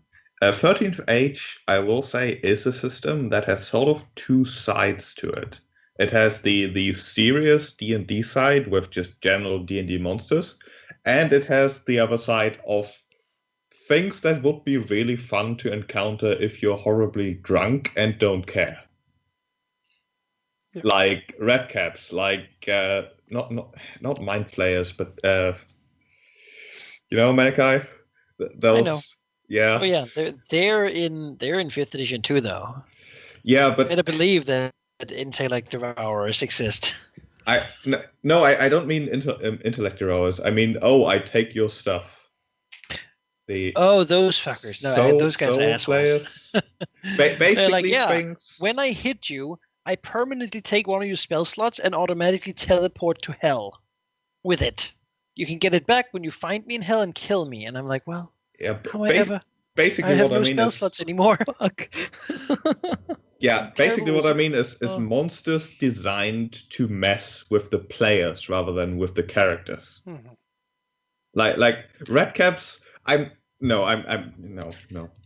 We all know what your opinion. Okay, for the purposes of informing Keeping those this people who might not be PG-18. aware, red caps are a creature that if the player, not the character, the player says a specific phrase in or out of character, doesn't matter, they attack everyone and go invisible. What? That Yes, can be something the like players. attack So or roll or, D6. What was the word? I think there were 3 of them. they were like I 3 of think them. one of them was move. Yeah, No like that. way. yeah, or Move? disengaged. So you had to find a different Yeah, word. disengage. Oh, are you talking about red caps? Yes. Mm. Admittedly, one of the examples we end up having was attack. Oh, come on. Yeah, I'm not going to go into my rant because I could do it for like half an hour straight and we would get nowhere. Mhm. But suffice to say that 13th Age certainly has those monsters. It is very much a system that encourages improvisation and just random fun. So it's not perhaps the ideal system for like the epic saga, like we tend to do them. But I still think it has a lot of things to it that other systems don't have.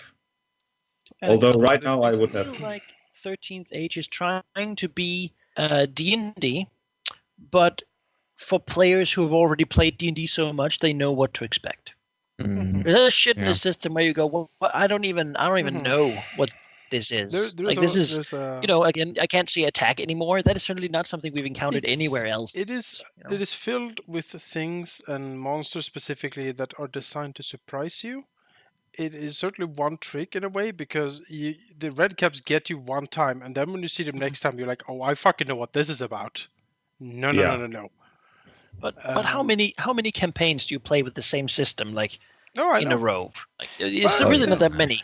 If you you- look back at it. Still, I will say that even though I was apprehensive, Sheep, you have certainly won me over on 13th Age. That's good. I would not say no to playing with the 13th Age system again. I quite enjoyed it for all the weirdness it has. Yeah. So I could agree with that.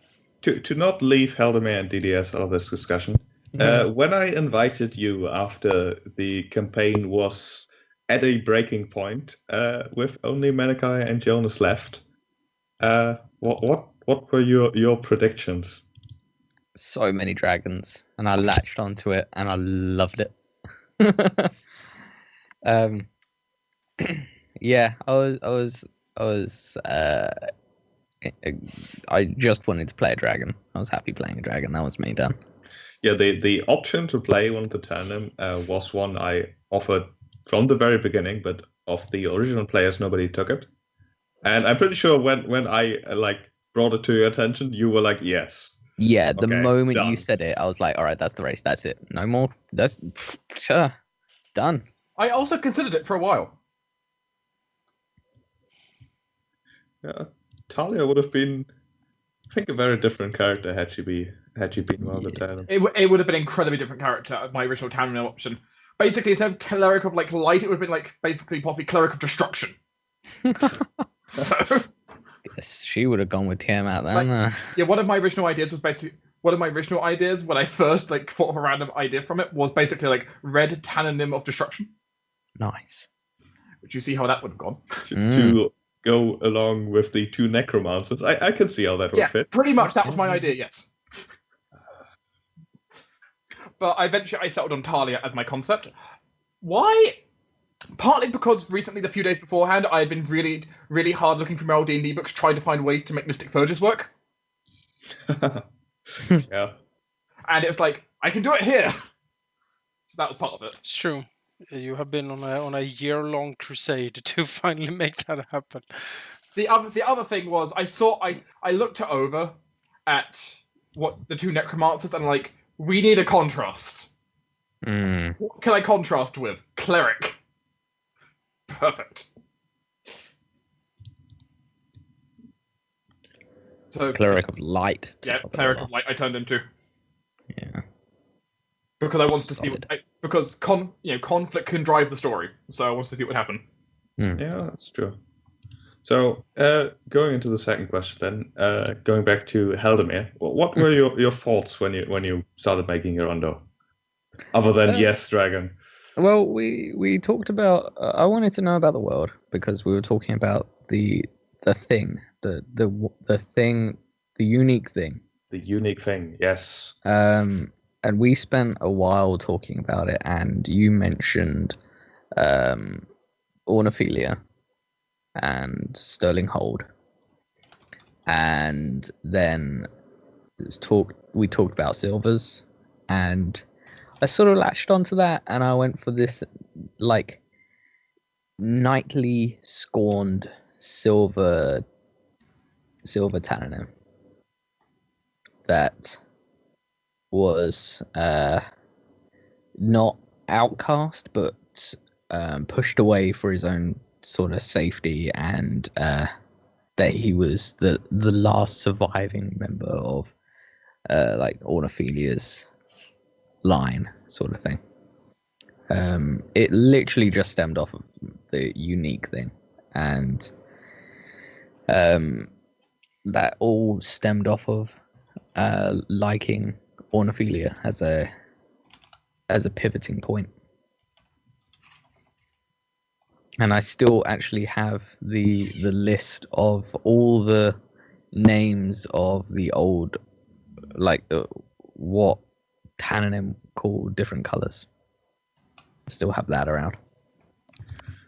The old Tanan language, which didn't really end up playing a big role in the campaign as well, but there were some things left over that I shared with you. Yeah. Like Vutha is black, so that was actually the way I generated most of the 10 names. Basically using a draconic to common translator. Sure. And I put in some adjectives, basically what I thought would fit the character, and generated a name from that. really cool. In some situations, of course, I had a name in mind. Like, I don't think Sargath means anything. Maybe it does. Not all of those. Shiolana just sounds fun. I think one of Sargath's children was like Charia or something like that. Something close to Char. Yeah, I think most of Sargath's children I named that way. Yeah. So. But yeah, that basically. My mind is now thinking Charizard. Yeah.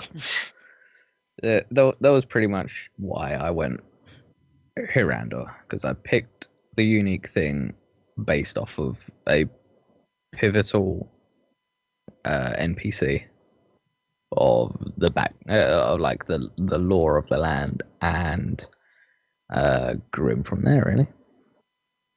I'm also pretty sure that one of your motivations, or I guess Hirandor's motivations, although I think more of a player motivation, was the title The Great. Yes. I think you've constantly asked me over the course of the campaign, how can I call myself The Great? Yeah, that was it. That was like I decided really early on that Hirandor wanted to emulate his mother, and The Great would be the final thing that would be like the full stop to his story, would be he is the Great. That is it. Done. He's accomplished what he wanted to do. And his hubris got to him at the end, obviously. But that was always a thing. That was definitely a motivation, was to be great.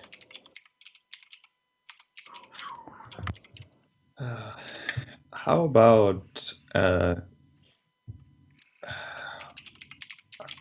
let's say Graham, because I think technically Enrican started with his epilogue, and we're going backwards. All right. Well, I was looking at stuff even like in the old campaign when my character Dwohurim was taken up an intellect devourer and turned evil. I was looking at making another character, and at that time I was like, I want to make a support-based character who can help the others in the party. So I made Eranos at the time, who was a cleric-based buff character to give the others more light, really, because my main character had died. So, but another thing I looked really interested in was the necromancer class. And so this time I was like, yes, I'm going to be a necromancer, And since I sort of played with the idea of how I could be a necromancer, because I didn't want to just, Jonas was kind of like he wanted to be a necromancer. I was like, well, I want to make a necromancer that's not just a necromancer. I want to make like a commander of the dead. And then I thought, oh, there's this invasion that's all dead. I can do something like that, like bring back the power of the invasion and such. But I want to be also a good character. So I mount my motivation for Graham in helping his people, and if not that, then their descendants, meaning the humans on this island, to protect them. Was sort of his motivation. And then I looked and was like, well, the best way I can make a necromancer that doesn't use all the good damage spells is to make sure that my character that they suck for him. I want to just use the summon spells and like buffs and such from necromancer, and so I paired it with paladin because that worked out well, and I got the whole aspect of humanity in there too.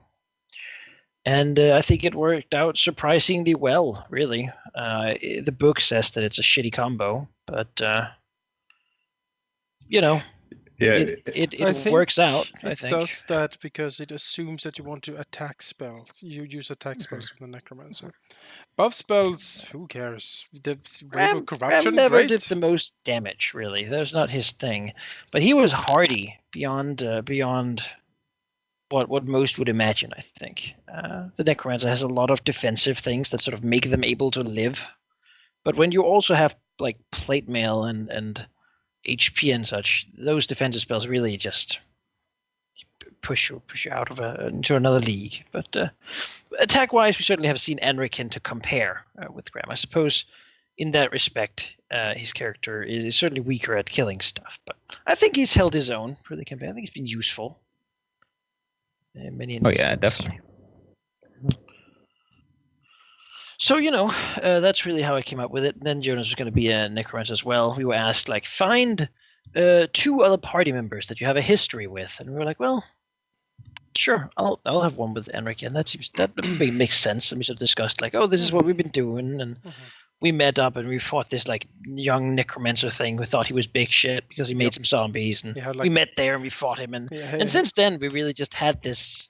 He had like a tower and like 5 zombies, and we fought the zombies. And we met each other on the stair up to his chamber. Like, you were the necromancer. And we fought each other until we realized that he was the one, and then we joined together to fight him instead. Since then, we sort of had this necromantic unity, and I think it's probably a very good sign of how 2 people being essentially the same class can have a lot of fun with that. Would you say, Malachi, that we had a necromancy with each other? I would, in fact. Oh, yes, but yeah, I agree. We've been necromancing for we've been in a necromancy, pretty serious, relationship for a while now. I get it. I see. Yeah, you see what I did. Thank you. Yeah. So really, that has been the thought process. I wanted, as I often do. I wanted a character to look at a character that the book says doesn't work, and then I wanted to make it work, right? When I see that in a thing, I usually see it as a challenge, and it doesn't make the best characters, but it makes the best characters. Not the most optimal, but the most. They have a lot of personality, and they're unique, and I like that in my characters, for them to be something that I developed and made, and that is unique to my experience. Yeah, don't really know what to say. Then I made a whole continent, Agir, with history and peoples and everything, as the continent that my people fled from. Because Sheep was like, I was like, so tell me about this continent they fled from. He's like, I don't know. I was like, well, I'll make it then. And he was like, yeah, sure. And so I did. And that's where like the name Ederling, as someone from the Ederland, which is Graham's sort of homeland, came from. The elves of Kultoras, the Rawlings, the king of Holmborg. All these things. The Godsbane, the wind of Isen. I think it's only been alluded to briefly through the campaign, but I made it and I enjoyed making it. And then, I'm a huge person for world building. I like it. So that's Graham, really. Yeah. Right. How about Enric? Yes. What about Anakin? Yeah. I think we came off. I don't know exactly. We came off of a series of like Pathfinder games that had me play a lot of different characters for a very short time. I was like a gunslinger for 6 levels. I played a paladin for 6 levels. I played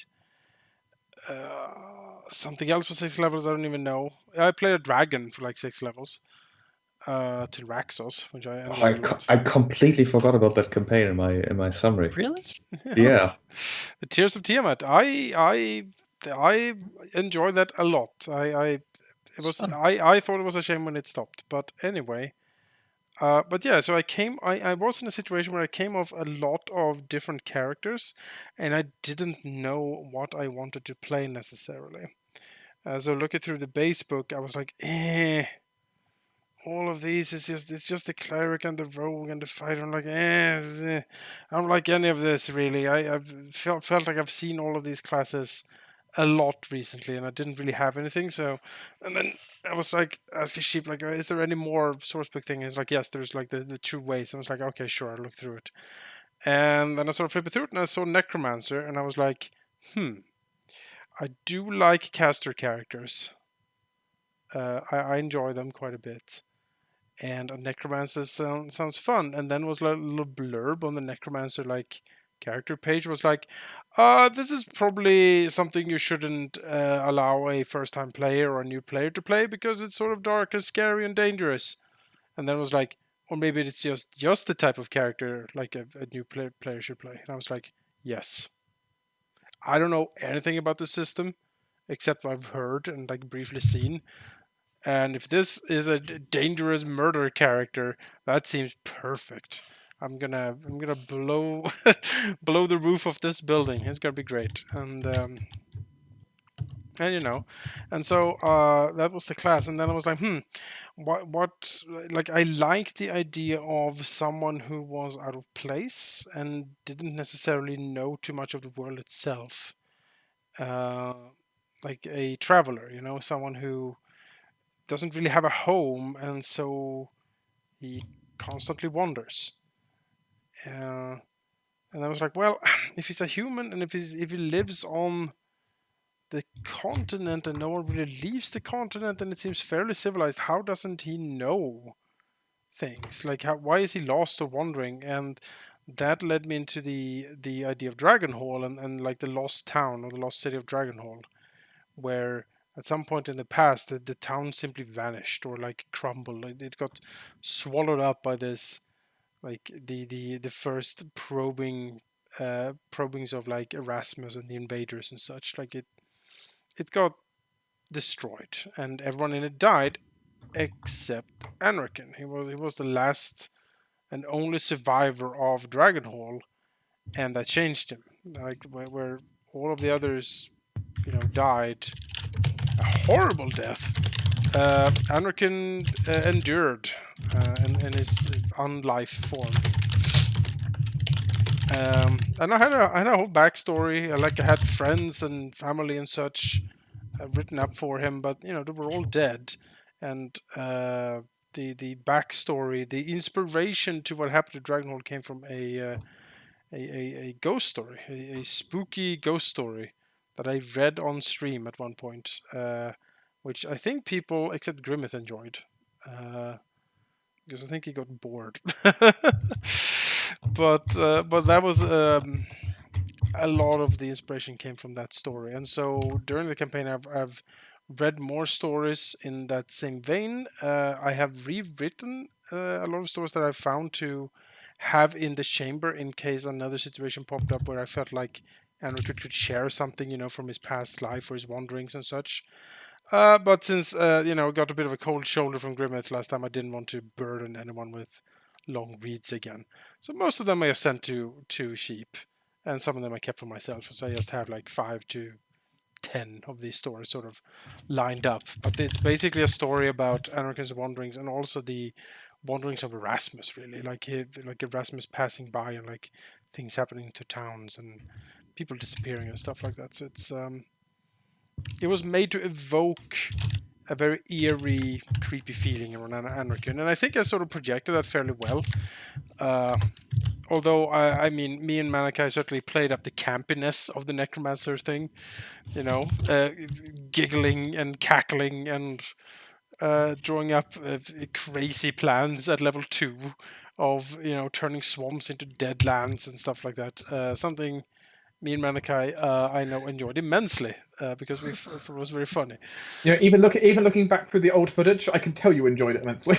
Yes, it's. I'm certain that there was a point where I was like, guys, lighthearted. Yes, there was a point when Sheep, seemingly somewhat distraught, asked me and Malachi to dial it back a bit. We did. We did. I think we did after that. But yeah, I like pure character classes. I don't like multiclassing. I think inherited it's an abomination. And yeah. The Mystic Furniture sits over here. But I couldn't make Graham without it. I would say you have certainly made strong cases for it working. It's just I basically never run out of spell slots for and working for story reasons, which is the reason I think, because every time you see anyone talking about multiclassing on Reddit or something similar, it's almost always power builds of some kind, like the Muscle Wizard or just weird stuff. I just get a headache when I see it. But for this, I think it served the characters. It served the characters and their characters more than it served as any sort of like power hike. And I think that's the way to do it.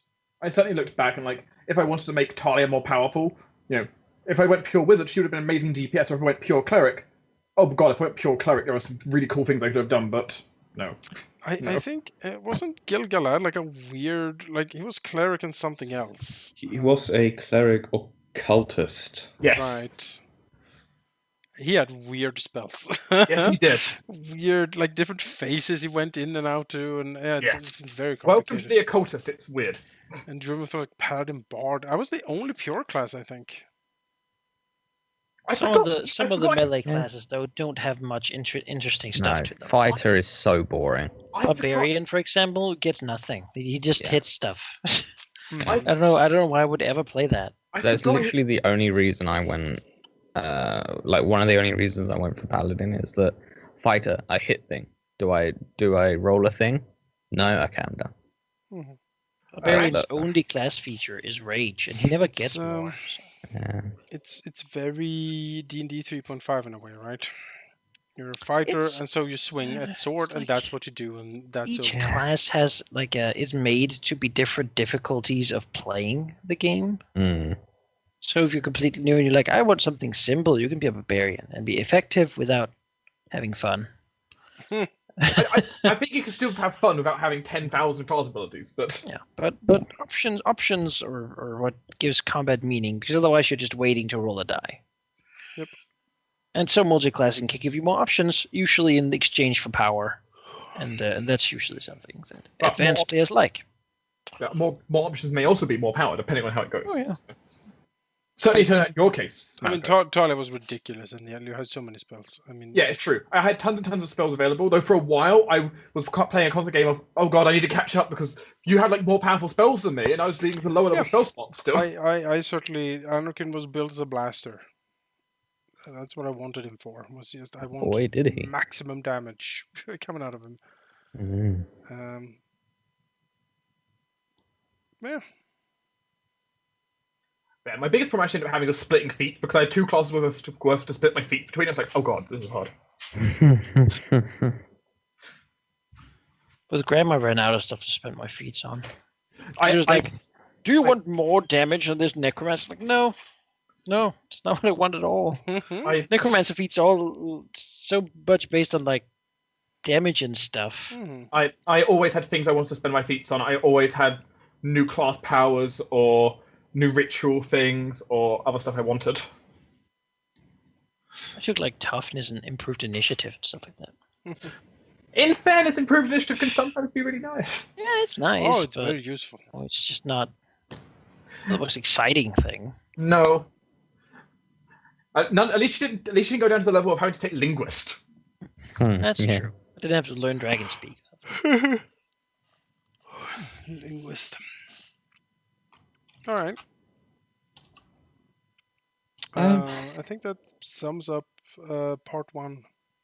Mm.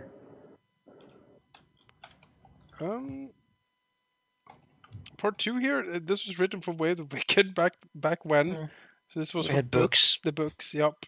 But yeah. I don't know if this is still relevant. But what do you think, Sheep? I mean, I think we'll get to most of that stuff in the awards. I think so too. Yeah. yeah. Let's just go to the awards. Awards. Yay.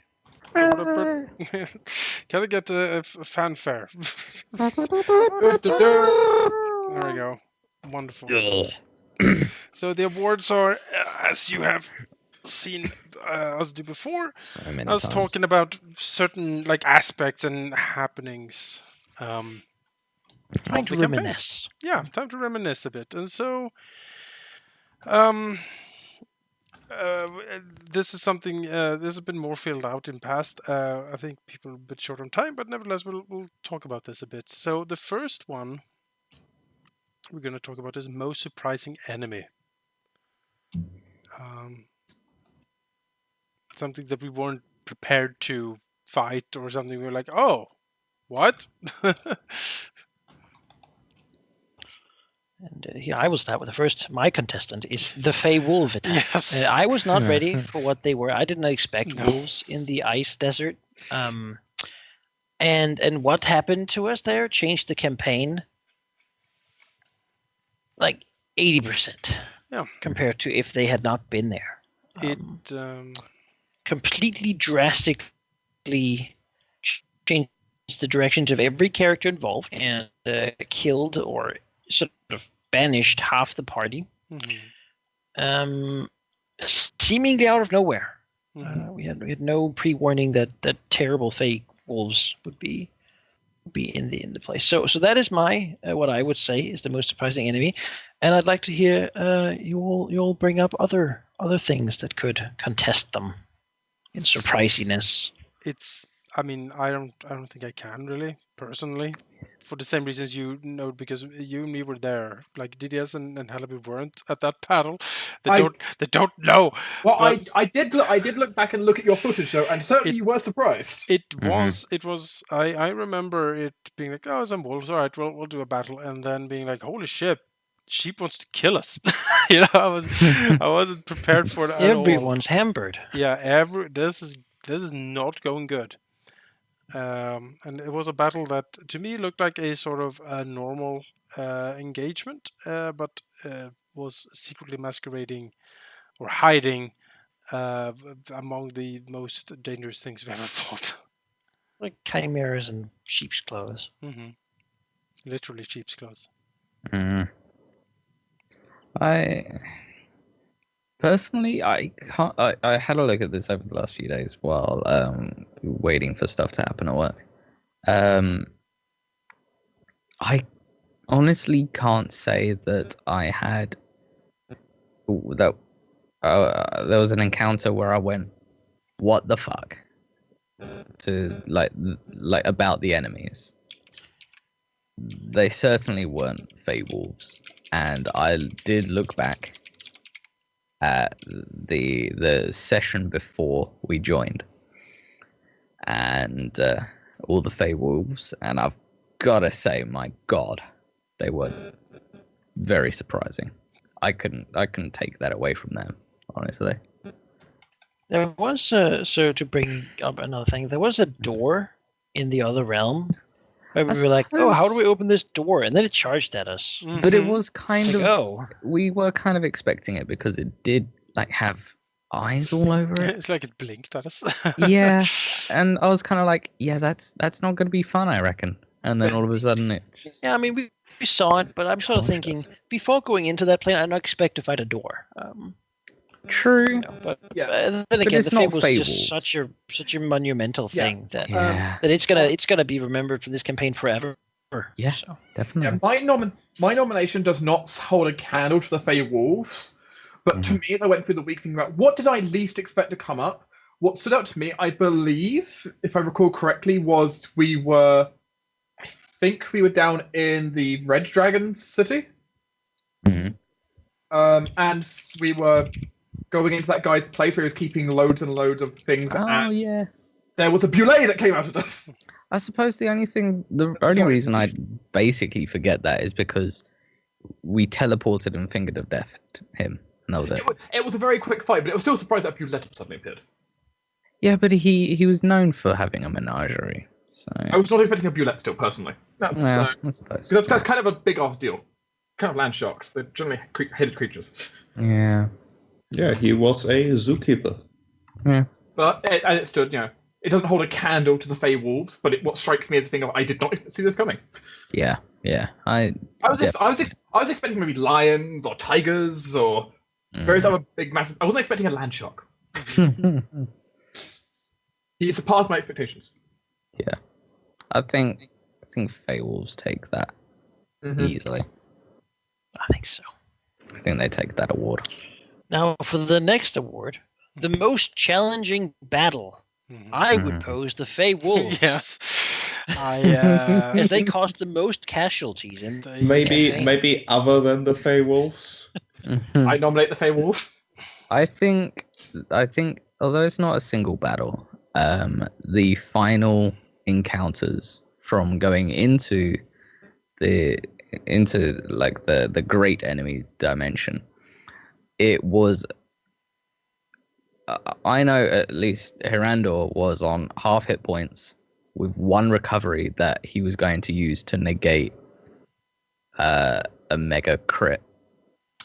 I do have to agree with you here on this bit, which partly because I did consider this, but like when it comes to the individual enemies in there, while I don't think the battles were themselves the most challenging, those enemies were still lethal. Yeah, the whole thing was very challenging to the point where we were like, I genuinely thought that I was going to have to write an epilogue of what happened after Hirandor died in that plane, because I genuinely thought that we were going to that at least some of us were going to die in that. I mean, it also came out of the fact that I genuinely, for one of the first times in the game, looked at my spells and was like, I'm going to run out before we reach the boss. Yeah, it was super tough. I perhaps have maybe I didn't have that feeling. I feel like we got fairly easy off with the final encounters. I think the final The very final encounter was a lot easier than I expected. But fighting up to the Avatar was pretty tough. All that mist damage. Missed damage, man. Yeah. I do recall. I think this was something to do with Ace, but at some point we ended up in a fight in like a warehouse or a castle or something. Dragon hunters. Yes, dragon hunters. Oh God! Like Didn't I almost 20 die of them or in something. There's like a horde of them, and they just shot pepper, just hammered us so much. That was one of those encounters I think where at least I was like, well, this is now actually a life-threatening situation in a way. I also I think that, and I think also that when we like had our the Sargath battle was also challenging. Now it was manageable thanks to Talia's lockdowns that she can produce if someone misses you, which helps a lot. But I thought Sargath was pretty damn tough. Yeah, I think the world ahead could have been difficult as well if, again, Talia wasn't. She wasn't there. We fought the well ahead without Talia. Oh yeah. Didn't Talia still did a thing though? Yeah, she had a ritual. Disable the circle. Yeah, I screwed with, though I got blown up partially in the attempt, if I remember correctly, but screwed with the trap. Mm-hmm. She was kind of tough. Throughout the entire game, Talia's had the thing of, okay, emergency mode. I locked down the enemy by just constantly throwing hampers, and I generally have all kinds of hamper in my inventory at once. So I remember there being a few times where I remember us having a discussion of whether we should back off, whether we should retreat, and we always got through it. We had a pretty tough set of encounters dealing with the stuff in Respite. There were some of those NPC like devil people who were pretty mean. Mm-hmm. The things that they did to us. Yeah. Although I think we've done pretty well battle-wise. Like Rando's been knocked out a few times, but that's kind of been his job, to be honest. I think towards the end of the last battle, I totaled up how much damage I took, and subsequently, between Talia and Harandor healed, it was thousands. So it's ludicrous amounts of damage that he took. I don't know how we managed to keep him alive through the whole thing, honestly. You're welcome. Yeah, it's those triple heals off of one recovery. I can only pull one of those off. Yeah. Then again, I also had like my double. I also had like 3 recoveries of both our spells. Sun Domain. Man, it was. The Sun Domain helped me. The Sun Domain helped me a lot when it came to our final few encounters, where I got especially when I got the ability to recharge all spells using it. It's like yes. Yeah. It was kind of crazy, honestly. But part of me wishes we had another cleric in the party. Yeah. I think mine would have to be not so much the final battle, but the final, I suppose, area, if it was like a video game. Final dungeon. Definitely the most challenging battle for me, at least. As I was in the last when we get to the avatar, I looked at my hit points and my 3 remaining recoveries. I think I had like 4 recoveries, and I thought, I am going to die. Harandor will die here. So, yeah, I think that was definitely the time I thought that at least my character is gonna ultimately die. Mm-hmm. But for you guys, the Fey Wolves killed 2/5 of your party. Really can't. Yeah, you just can't really. Literally killed 2/5 of your party. We've never had that since. Thankfully, we haven't lost 2/5 of our party. Just the thing that it was such a complete slaughter, Yeah. We didn't have a chance if we just murderated. I think if we put aside the Fey Wolves. It almost felt like kind of like one of those backstory. I had this tragic event in my past. Yes. It turned out to be a mid-campaign backstory event, as it were. I think if we excluded the Fey Wolves because they won an award already, I would definitely have to say the final battle, honestly. Mm-hmm. Yeah, I could settle with the final battle. It was challenging enough. We had a lot of battles leading up, and we certainly used everything to our fullest potential. I still had like lightning bolt left, I think, and a fireball, and like 1 more necromancer spell, but that was sort of it. When that was it said something that Talia was down to having 2 spell slots. That's of all people. That almost never happens when I have double spell slot, basically. Yeah. Because I'd been burning them the entire game, often like 2 or 3 per turn. Yep. Keep everyone going. And that was with me also using my at-will attack a lot.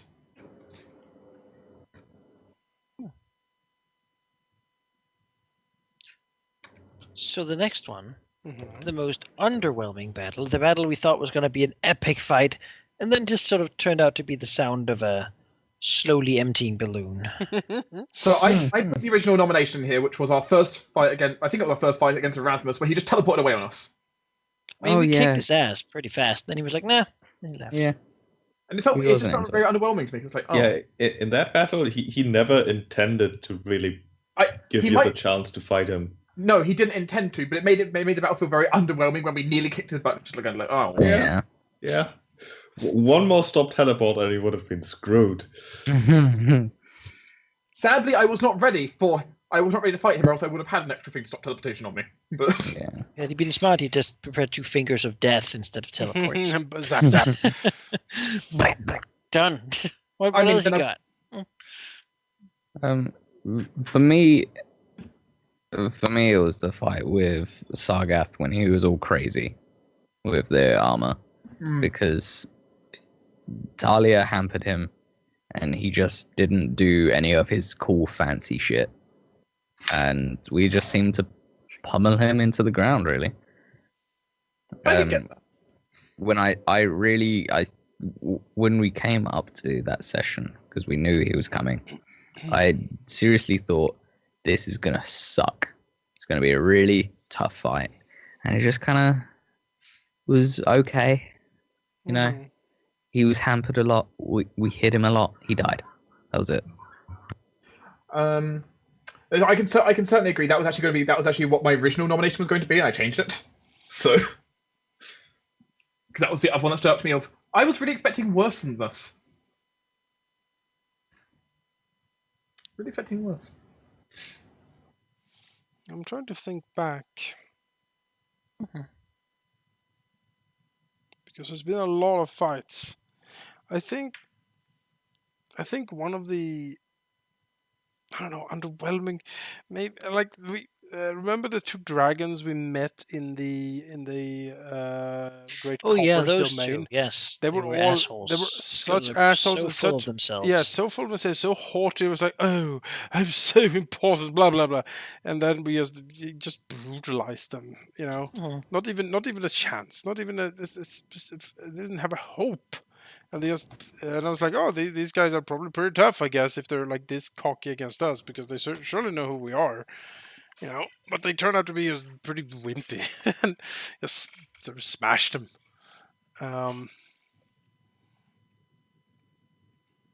Yeah, I was okay with that though. I was okay with it too. It's like crushing. Like people think this. I would have liked. I don't know. There are like, thinking back, it's more. I think most of the battles have been fairly well balanced. Really, I don't have anything that I felt was a total underwhelming. We won with some hardship, but not so much that it's like standing out. Really. No, we usually were challenged a fair bit, I think. But yeah, those 2 dragons, nah. They didn't have the muscle to back up all the cocky talk they did to us. For sure.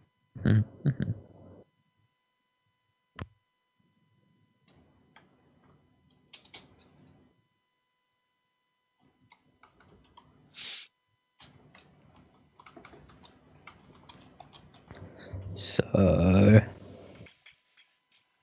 If I had to pick one, though, I agree. Erasmus was somewhat of a wimp. I didn't mind, because it feels like he was a coward who didn't actually do a lot of fighting. But from his like reputation, I thought he was going to be like really powerful.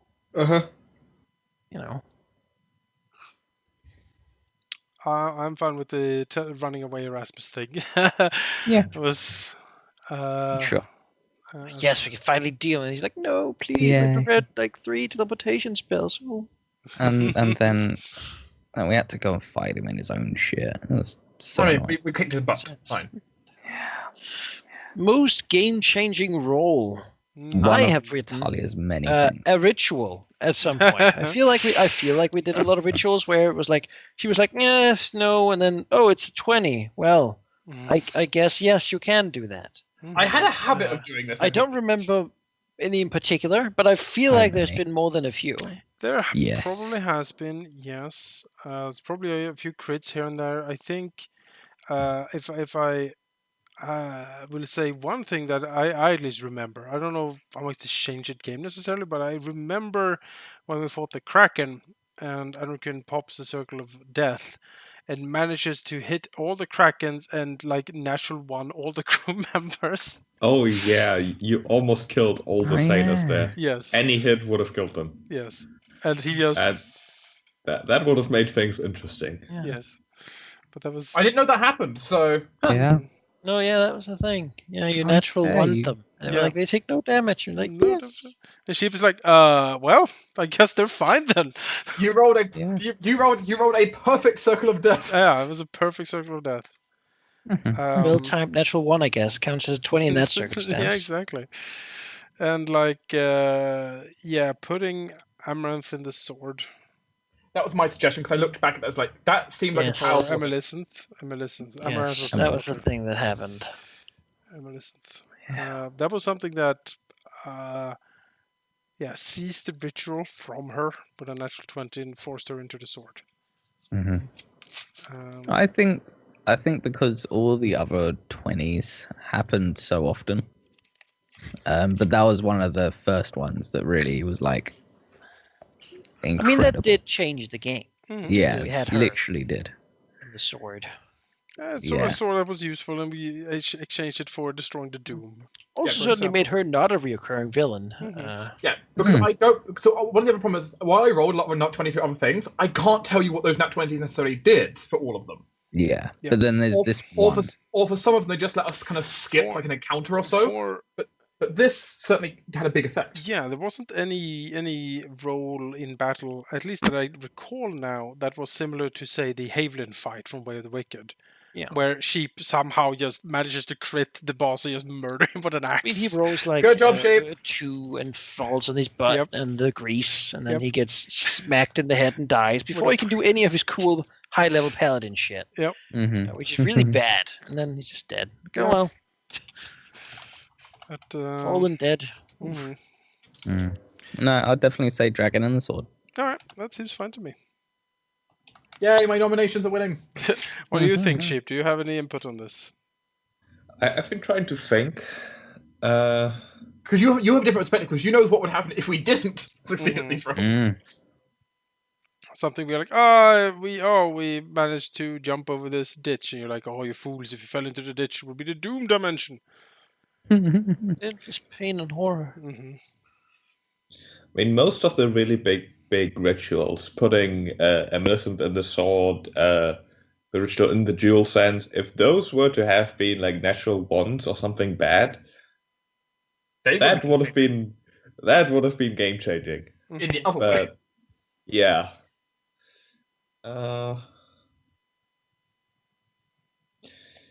I'm not sure if it is a single roll or a series of rolls, but I think your fight against Amalysynth before she was actually dead was probably the thing that changed the game the most. I don't think it was any single roll though. It was bad rolls on my part, good rolls on your part, and yeah. It was certainly a titanic Defensive fight. Graham being in melee while Enrikin just unloaded. Mhm. Both of us, I remember having the what's it called, the Wave of Decay, which is just a fantastic spell. Yep. For just having it going on one big target. And That's what it's made for. also was a very fight with a lot of emotion in it. Both B and Malachi being just grim faced, just white knuckled, like no. This is going how we want it to go, It's like, Dragon. We are not bending to you. We refuse. And just player stubbornness managing to take down a much more difficult opponent. So yeah, I'm fine with that nomination as well. Certainly. And then we go on to most Interesting interesting character development. Which I had 2 nominations I put I forward think, here. I think that is gotta be pre-epilogue. Just Pre-epilogue. You Yes. can't nominate something from that's fine. that's not really the game. That's Yeah. Yeah, I nominated 2 things, which was Graham's transformation into a freaking dragon, Yep. and I also nominated Gavir because he changed up from like the squimpy wormling to like fighting in an arena, like this is different.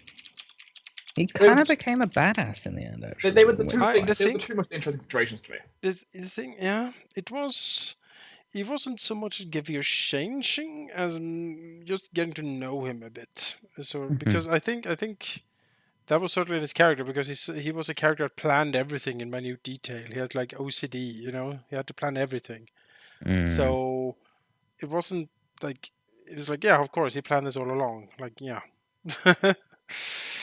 I mean, he didn't plan Hirador's betrayal. I mean, he certainly planned many things, but he wasn't the kind of Mary Sue where his plans actually worked out. Most of them didn't. He was just good at changing his plans when they failed. I think Graham's transformation is a big one. I would also add Hirondor's transformation here from silver to platinum, which was also very dramatic. You can also argue Hirondor getting his tail changed as well was also part of his whole journey. That Hirondor sort of I wasn't part of that though. That's the thing. More I never and more saw. power hungry and evil, and then in the end, good again. The thing is,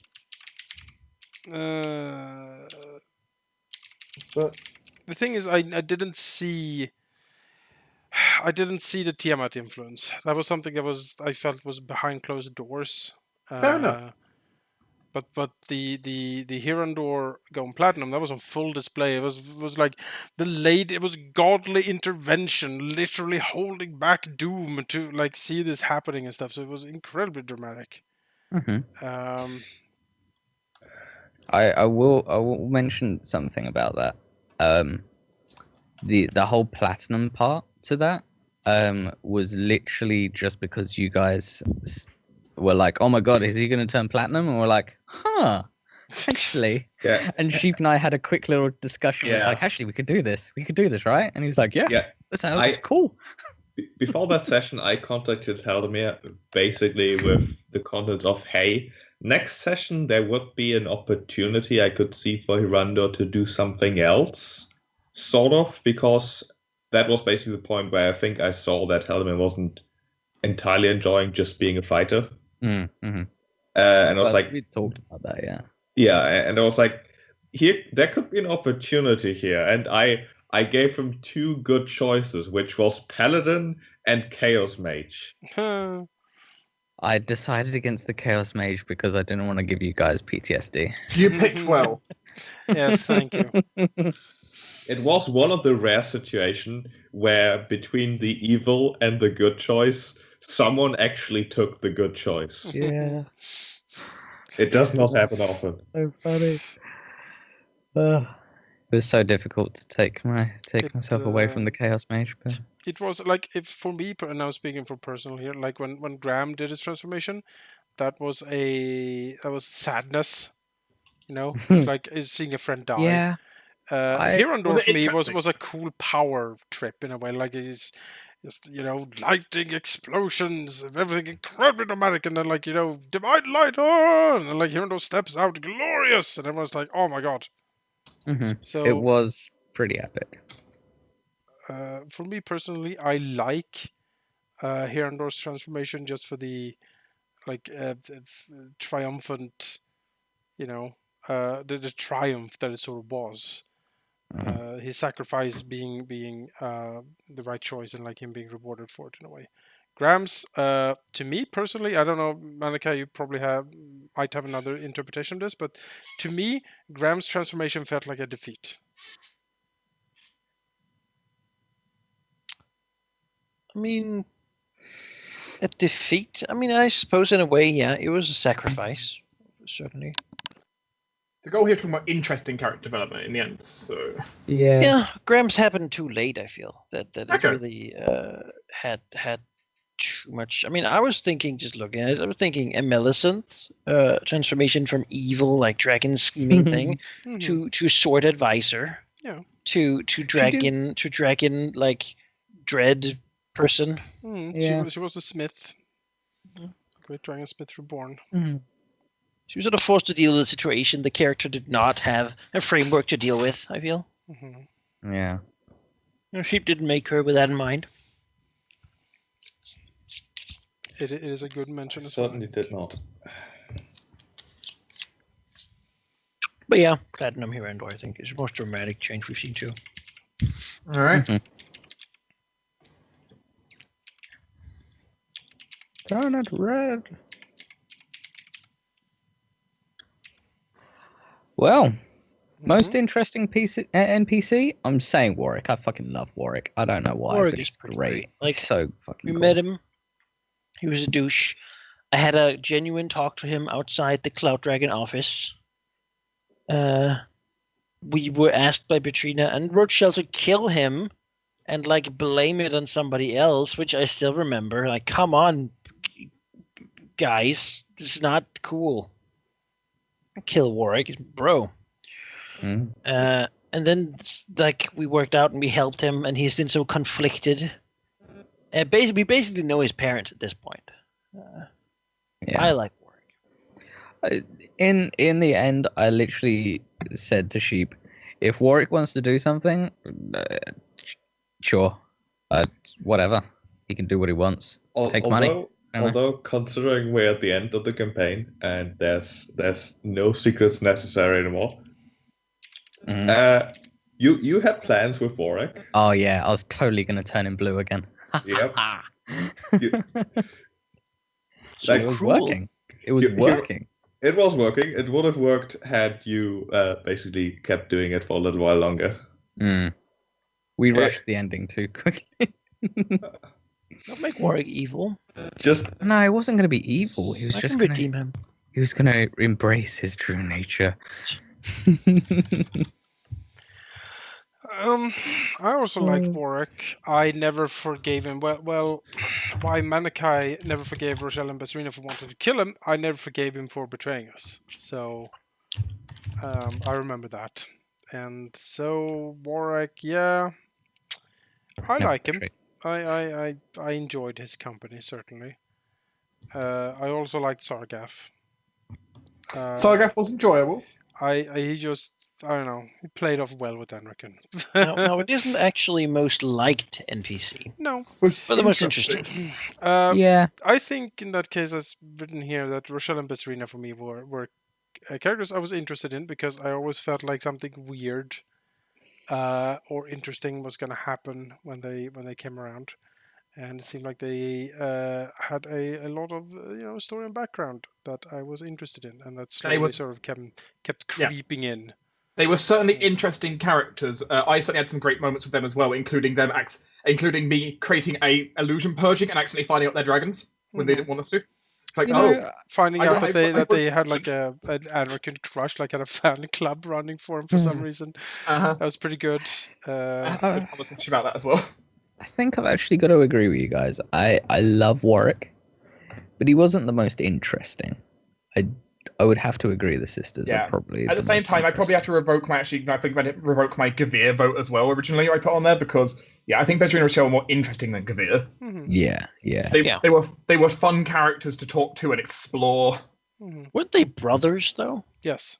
Yes. I got the idea they were brothers. They were. They were. They were brothers, sons of the Great Copper, or splinters of him. It's difficult to say because timey-wimey, wibbly wobbly. Wibbly wobbly timely. They were grandsons. Yeah. They weren't that close. Yeah. They were relatives of the Great Copper was the main point. Time traveling twins of the Great Copper, Anarchan fan clubbers, and also Copper Dragons. And I just like Copper Dragons. They're wonderful creatures. Oh, I just enjoyed their personality. I always thought it's a combo that's always worked well in storytelling. When they showed up, I was always like rubbing my hands, be like, yes, now something weird is gonna happen. Yeah. I have to admit, whenever I saw them showing up, after like the second time they showed up when I was around, I was like, huh. You know what? I'm gonna sit back and I want to see what's gonna happen now. All right. Most underrated NPC then. So I originally put down the idea of Shialana, which we didn't really see much of, but I think it was interesting. She was meh. She You was had a better very. perspective than we did on it. From what I know of her, she was very single-minded in the sense that she was all about her and all about Tiamat. So I That's feel like pretty much it.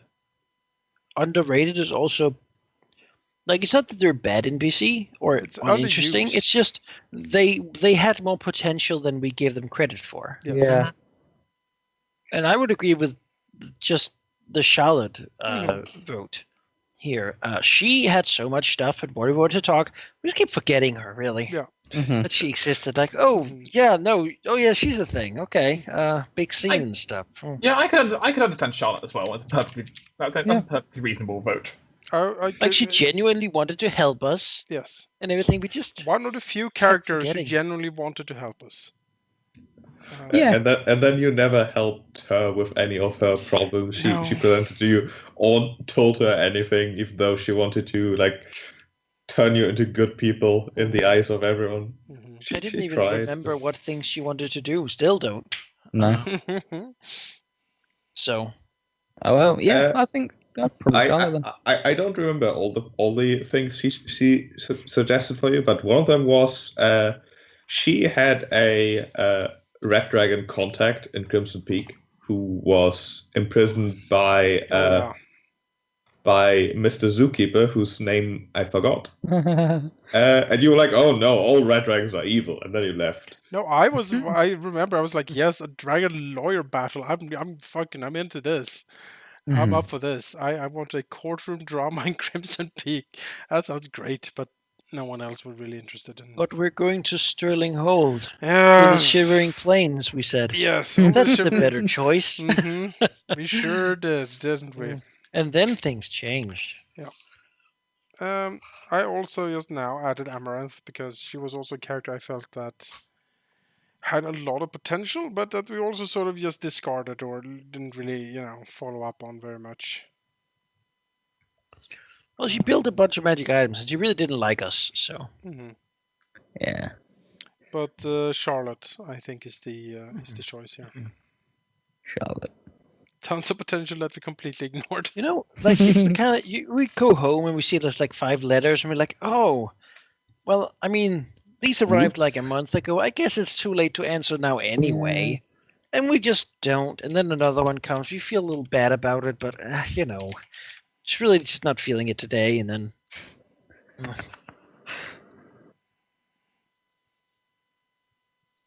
yeah. Yep. Charlotte. Poor girl. Mm-hmm. Yeah.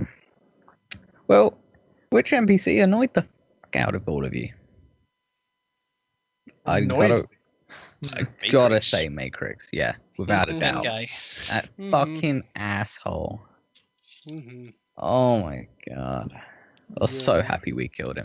He was very annoying. He was gonna die. There was nothing that could be put in the way of that happening. Come hell or high water, he was going down. Yeah. Shit! Oh no, he can't die because then the world is doomed. Well, we'll figure that out once he's dead. Yeah, let's go the way. He paid you up front to help him. And you went to the meeting and instantly switched sides. Well, I mean, his arguments, I will say again, was, "Come on, guys, just trust me." Yeah. Well, the other guys were like, "Let me tell you how it is, and let's explain everything." And then he was like, "But guys, just trust me. I won't tell you anything about anything, but just kill this guy for me." We're like, well, that seems like a much worse proposition. Mm-hmm. If he had nothing to hide, he would just have told us. We went with the side that had the most info and the most reasonable arguments at that The point. most genuine. Mm-hmm.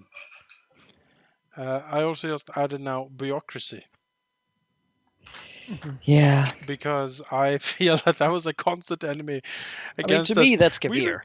We would put a fucking Wilder court for something we didn't do and set Kabir. up by the Greys and Architects. it was like no, you can.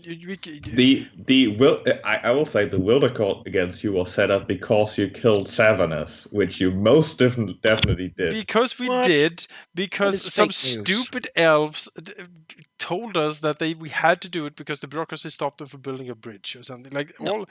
That's not why we did it. We did it because he attacked us because we were building a bridge because we needed to get to Marathon. And he was like, "Well, I'm going to murder all of you." And we were like, "No, self-defense." I mean, we had to okay? build the bridge for the elves for some reason because it was some law. I don't know. Point is, it was a lot of bureaucracy that we were at some point in the campaign we sort of transcended that. But in the first on the heroic tier, that was a constant enemy for us. But he was just completely fucking angry. I remember Fancy going into like to convince like some bureaucrat that he should spend more time with his mistress so we could do like so he could like be lax and like let us in somewhere. So there was a lot of that going on, and people were like, "Oh no, there might be horrible death cult outsider summonings in the Grace Cathedral, but you can't go in there. That's the law." And we were like, "Oh No, man, You have to pay the taxes. the thing you're referring to was to fulfill one of Ace's tasks for you. She wanted to get the Grand Castle ambassador out of what's the place called? Freedom Salt, and you decided to do that by, making him embrace his wilder girlfriend rather than, the more obvious solution of killing him. And then she held race riots, so yes, that was not really the plan. Well, I don't think bureaucracy annoyed us anywhere near as much as Matrix. I mean, You weren't there. No, you weren't there for the bureaucracy. The early game when we were weak and couldn't just go, well, fuck you, give here. And we we were had like, to- no, we have to abide by all these goddamn rules and show up at the office and sign off on everything Mhm. and be Yeah, but it's not an sued by NPC, people. guys. It's not an It NPC. felt like it. Felt the system was after us. Gavir is the impersonation of Uh-huh. bureaucracy. That's why I, and probably Graham also, have always been like, Grand Castle, hate you. All this stupid paper, it's pointless. My vote certainly, I think, falls down onto Matrix as well. in the Yeah, end. sure. I can be fine with Matrix. He certainly vexed us. None of Let's them piss kill me him. off that much. He ruined everything. He was so, We- It's just hard to piss me off. so in that petty. sense. You're saving I the wanted to world, kill and then he so comes bad. around and just be like, And these guys are assholes, and don't help them. important- You're like, God damn it. and important, he ruined everything for a long time too. Like Yeah. he was one of the forces sowing discord and like Mm. Like And Ace if it- would be added there, but Mhm. she was like, oh, I'm gonna backstab you 3 times. We were like, no, you stop that. Now that's over with. Okay, away. And she was And working since for she went Matrix away- anyway. Exactly. It's like on his behest Mm-hmm. that she did it. Alright, Matrix, you're most annoying.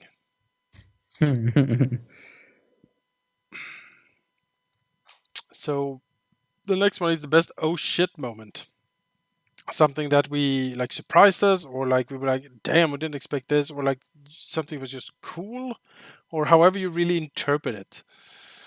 But yeah, your best oh shit moment. So one of the Gotta- things- The one thing I qualified was, of course, the whole like teleporting in the middle of the Jarl's lands, where we just like surrounded on all sides by giants. It was like, huh, Yeah. that was a How fair. unexpected that we would be We were- surrounded after yeah. teleporting in the middle of Yeah. everything. Which is why it's Oh. like, But it might be the best oh shit moment for sheep. Yeah.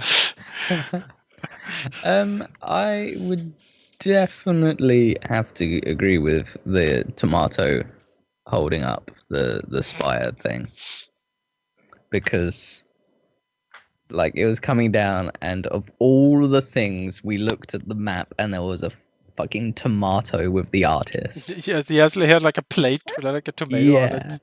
And you'd just recently gotten the scythe. Yeah. And it was like, I know what I can do with this. Mhm.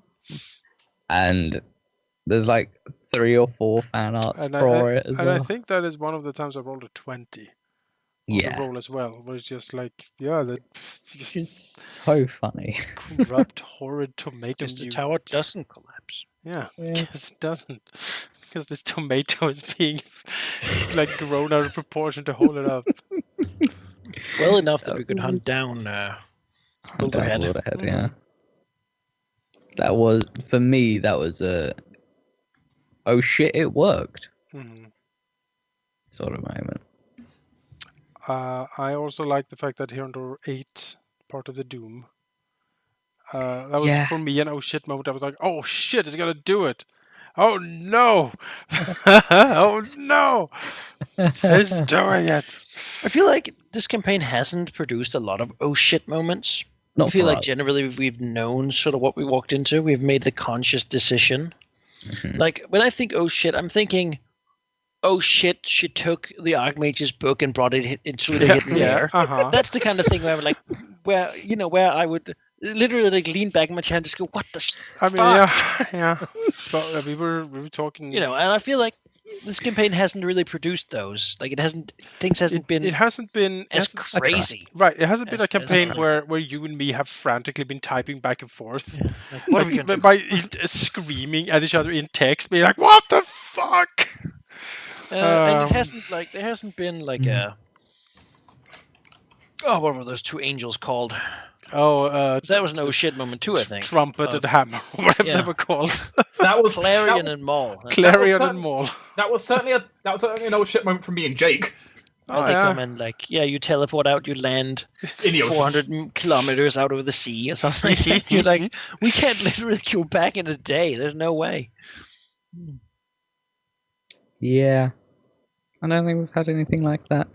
I also that Gavir wanted to be kidnapped. There was certainly something that I was like, what? What? Yeah. Like I couldn't I was certainly very surprised that was what he wanted us for. But from this, I think Herondor eating the Doom it would be what I was like. Yeah. Point at for being at least something that I personally felt was pretty yeah. Yeah. That, I mean, for me, that was a point where Sheep had said you're going to have to do something like big, like something big's coming up, you're going to have to do a thing. He never said anything. And then when it was like, yeah, there's a storm coming, it looks like it's going to destroy the island if you don't do something quick, I was like, I really need to do something here. Yeah, and that was literally the only thing I could think of. So for me, it was sort of oh shit. I think it would be more for you guys, obviously. Yeah, we definitely talked about there's something coming up that will impact Hirondor, and would you like that? But I quite intentionally never told you what exactly, because I wanted that reaction. Yeah, I was kind of sat there and I was like, oh my god, I'm going to have to do it.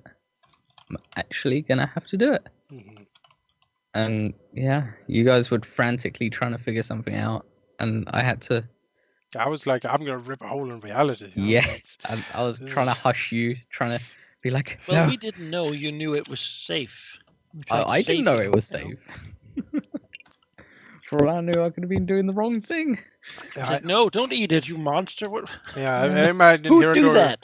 I imagine him turning into a new Vuthor or something. I was like, oh no, who's going to be a slime creature now? Yeah. The necromancer? Yes, Fighter Necromancer. The new Fighter Necromancer. Of, just imagine the wave of decay potential. oh my. 3 waves. So much waves. Yeah, I suppose that's sort of an oh shit moment. Yeah, I suppose. Sorta. Yeah, I mean, it's not too much for me because obviously I'd had an inkling to it, but yeah. Sargath turning evil, perhaps? No. We sort of saw that coming. It's more like a god damn it, Matrix. Yeah, more like a Matrix being like, You'd already beaten him twice at that point. So. Also, he was never not evil to begin with. Yeah, but he went that's super not evil. true, Sheep. I saw his heart. He went to a different level of evil. I saw. But, we had already beat him twice, so he wasn't that. He did bad things for good reasons. I stand by this. Oh, I agree. But he went crazy. That was Matrix. I was totally expecting it. Mm-hmm. I literally just was like, for fuck's sake. Okay, so nomination for everyone is Hirondor. Yeah, I think Herondor eating the Doom is fine with me. Sure. Vote passes. Saddest moment. Fancy Fancy death. Sorry. dying. Yeah, That's no, just. that was. Yep. with There's me, no looking, question. with me looking, Dragon with me Yeah, looking back through videos, for a while. I can't personally come up with a moment that I could use to trump that. So I haven't even bothered try nominating anything. Nope. No, That's that's what that is. Fancy's death. Done. There's no discussion. Really. Which in a Move sense on. means the dire wolves have gotten 2 votes. Mhm. Or the Fey wolves have got 2 votes. It's true. Yeah. All right. What was our The creative? reason they would be the best oh shit moment is because that really sucked. Yeah. I think that qualifies under the category of not oh shit, but oh fuck. Yeah. Greatest victory, I have suggested managing to kill the Doom. Yeah. And then Yeah. using jars, putting it in jars, and then feeling it. And then teleporting out to a fleet that was waiting for us. Well, no, it's just Um, one boat. It wasn't a fleet. It was a boat. Oh, I thought it was a fleet. Ah, whatever. No, it was just one boat. With like the I ha- oracle on it. I have to admit, defeating the Doom certainly qualifies. I wasn't expecting to defeat it You at could that say point. the final battle and saving the world, but that feels like that's not what that's No. supposed to be. No. Because that We would knew. always be the answer. No, I think destroying the Doom was our greatest victory in a way. We did Yeah. something that no one on the island thought even possible. We did have That's to on the map. go to a god. Yeah, It doesn't but matter, no we one achieved else Yeah. did it. We did it. You know, we did something that no one else Oracle could. didn't want to become a telonym in return for killing the Doom, so someone Sure. had to. And like the artists and like all these people, all of their power couldn't do it, and we did something they couldn't. So yeah, Mhm. I think it's more or less unanimous. The Yeah. smallest victory. Except getting Jax out of jail. That was a pretty small victory right there. That was Yeah. petty. But you did kind of just tell Gavir, shut the fuck up, get him out of there. Yeah. So, I added saving Sintara, something I just felt bile in my mouth while doing. Well, That- yeah, that was- that was more like She was like being Just pissy for about human it. She was like, "Oh, what took you so long?" And I'm like, "I'm gonna fucking murder you." Oh, that was definitely something for Haranda. that was was the definitely his smallest possible victory. mhm. Yeah. Saving a lunatic genocidal maniac. Yeah, that feels more like a compromise with your person. You guys had such a skewed view of her. Genocide can be completely forgiven. I like this whitewashing you're doing, Halldamir. I mean, she's unlike- silver. Why would she be like? you Well, Yeah, I kind of like getting Oh. Jax out of jail. It was so petty. and so our smallest victory, honestly, now I think about it, getting the elves to build a fucking bridge. My God. I just get angry just thinking about that. this is the pettiest that was thing. not really our victory. That was their victory, getting us to help them build a That is bridge. just the pettiest thing. Yeah. Pettiest little thing. I feel like there must be some petty thing that just. Um, Personally, I beat that dragon by climbing on his back and not giving up. true. I beat his dumb game. I knew where that was. Yeah, actually, in my mind, you getting on the dragon's back really stands up more as something that counts to me as a petty victory. Yeah. Yeah. Yeah. A little thing that. Because the other two didn't feel like petty victories from my perspective. I'm gonna That call it does feel dragon like a petty riding. victory from my perspective. I like petty victories. It's the best kind. I don't Really? remember this at all. Dragon was trying to be like, oh, you might not have been there actually. Yeah, No, yeah, it's that might have such a been a new session. one. Oh, No, you have to raise us to Arden Crest to be allowed to come with me on my expedition. And we were like, well, all right, the other two did Yeah, begin so- flying. so me and I and was like, I Halldamir- jumped on his back because we had to beat him in a race. And I was like, oh, if I can just be on his back, then I'll at least, draw. At least Yeah. I am. So basically what we did was basically me and Halldamir went with the power of magic item and spells and shot off. Well, this grey dragon, we basically went, okay. Graham, get on its back. You did. Hmm. It's Then like, we had well, pie and stuff. And then Yes, he you had, just yeah, fine. fine. it's very true. Just a you had lesson time. and not speeding for anything. Yeah.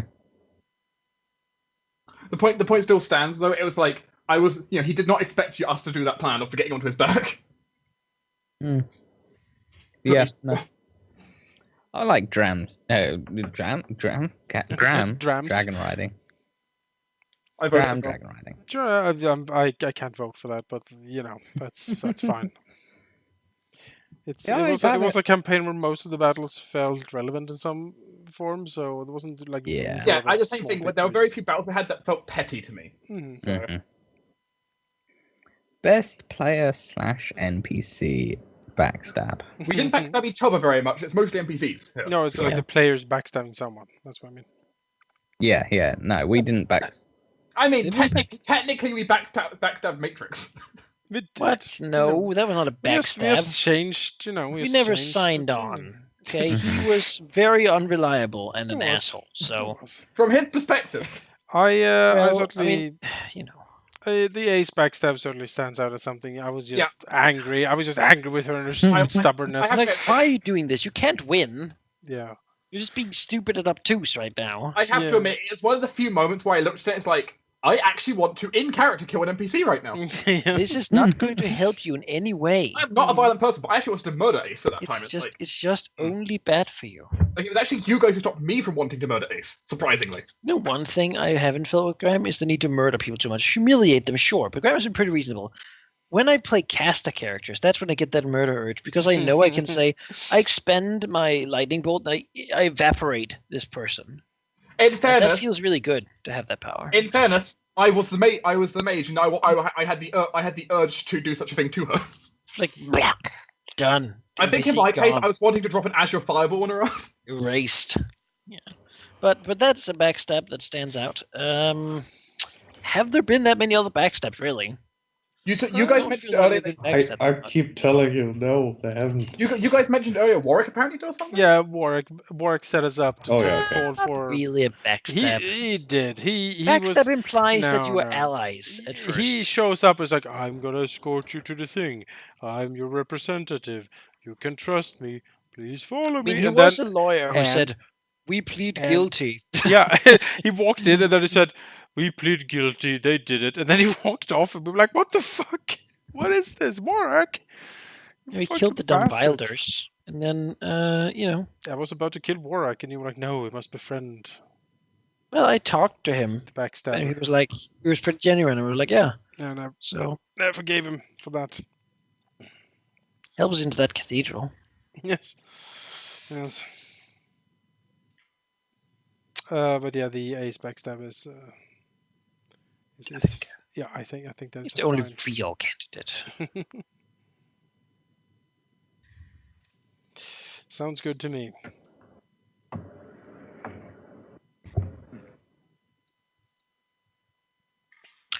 Best what you didn't see coming. Mm-hmm. Is I have that suggested. is that correct English? Yes. I can't tell. Okay. I think it Well, would I mean, be if you can, go. you just put like Yeah, best yeah. comma. What did you No, see no, coming? quotation marks Yeah, like quotation marks. Yeah. Yeah, I Okay. suppose. that. So Ace being the architect's kid was what I added. I didn't see that coming. I thought she was just gonna be like a revolutionary forever. Mm-hmm. And then she was his kid, and I was like, God damn it, everyone's fucking kid. I did remember for a while. You totally disbelieved the idea that she was his. Yeah, I was like, that's not. But when I that's heard too- that, it made sense. I was like, aha, yes, I get it. I understand her now. Like, I understand what this is. You know? What did you expect? It's a child rebelling against their father. Yeah, it's a child rebelling against their parents. This is the entire thing here. Yeah, there was a gasp moment, I think. Mm-hmm. Definitely. I would have gasped a lot if I was revealed before, like the epilogue, that Hirondor's dad was the Grey. It did happen before the epilogue. I know, but before we went into the final dungeon. Oh, yeah. Yeah. That was certainly For- something that surprised me personally. For me, on that same sort of line, for me, I didn't even look at that being a possibility as Erasmus being Anrikin's dad. That blindsided me. Like, I didn't even think of the possibility. I know. Complete blindsided me. That was what? Anrikin. makes sense, but I mean, what? It was very much an "I am your father" situation. Yep. Although if Yeah. it was literal or more metaphorical, who can say? Totally literal. I always saw it as more metaphorical. That he was the man I who made created you, him. sort Exactly. of, I Yeah. made you. But it That was surprising for blindsided you, but me. then again, I knew the backstory a bit, so you know, Yeah, so of course. I was like, yeah, no, he is. Yeah. I know in my heart what Erasmus is.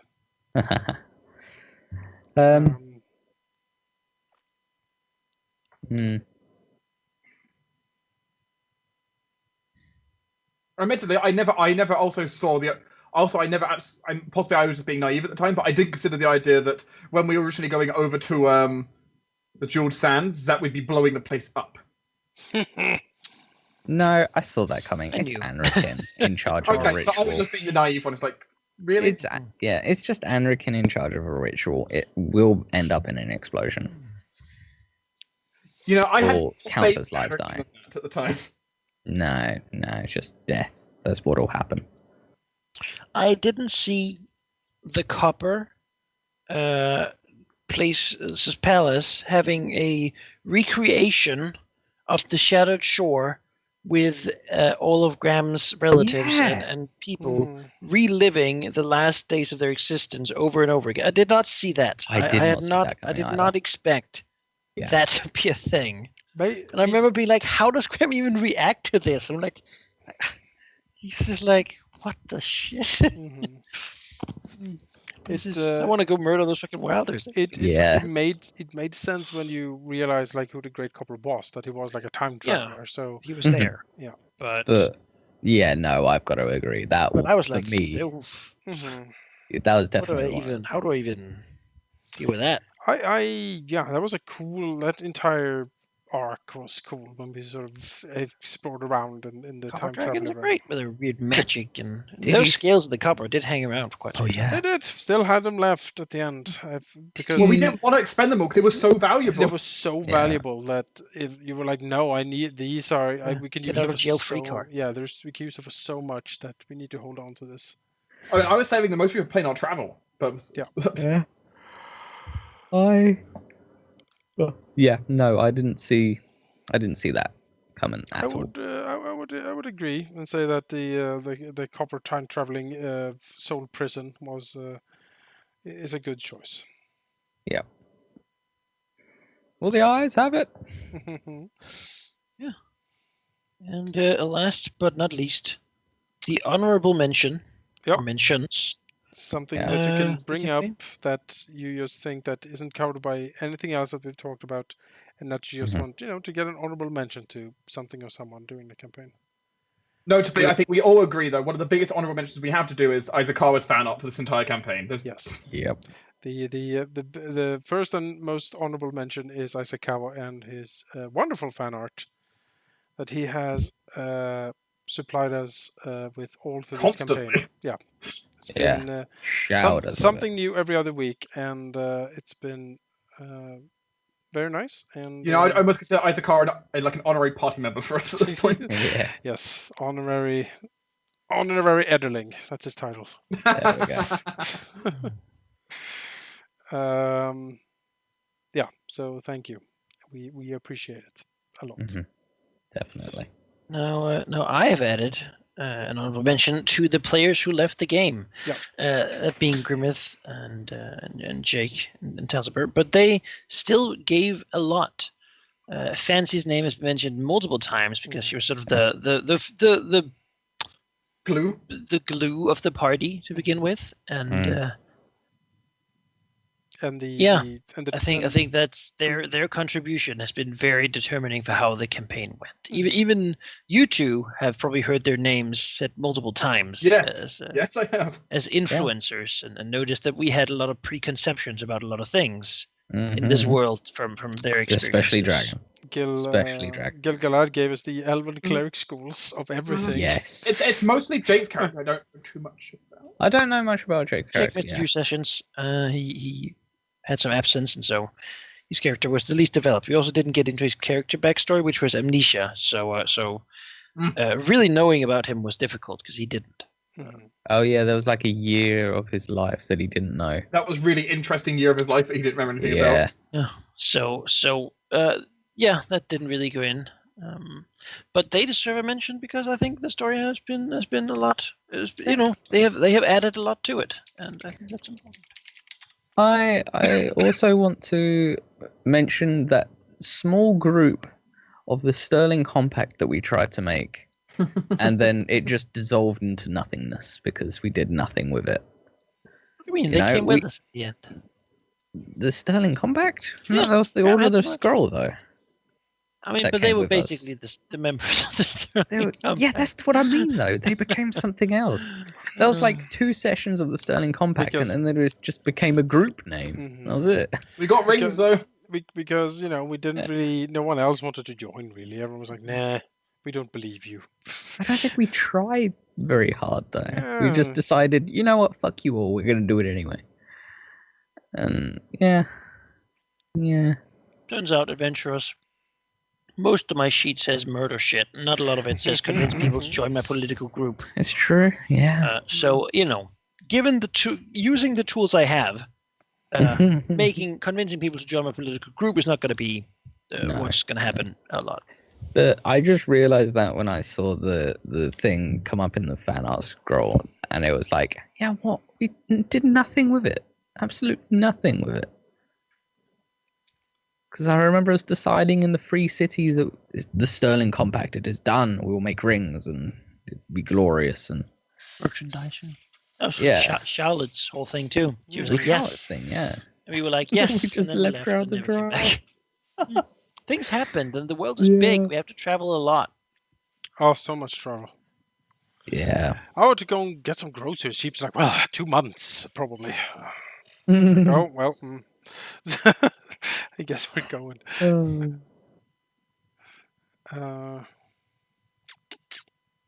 I did Caden. like We'll mention. Pep Dragons. Caden, yeah. Actually, Yeah, that's actually a question, Sheep.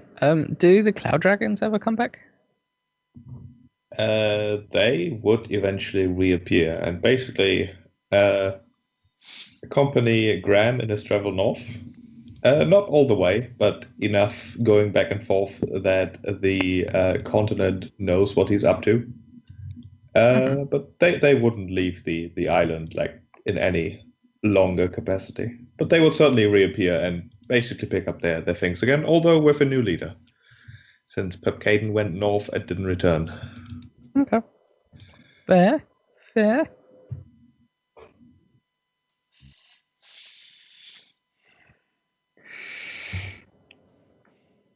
and with that, we're at the end of our list. Yeah. I put a little paper in about my older time as Darwin the Ever Living because I got a decent reaction from Jonas when I first put that picture in. Yes. If you want a reminder for it, I put the picture down on the 3rd page.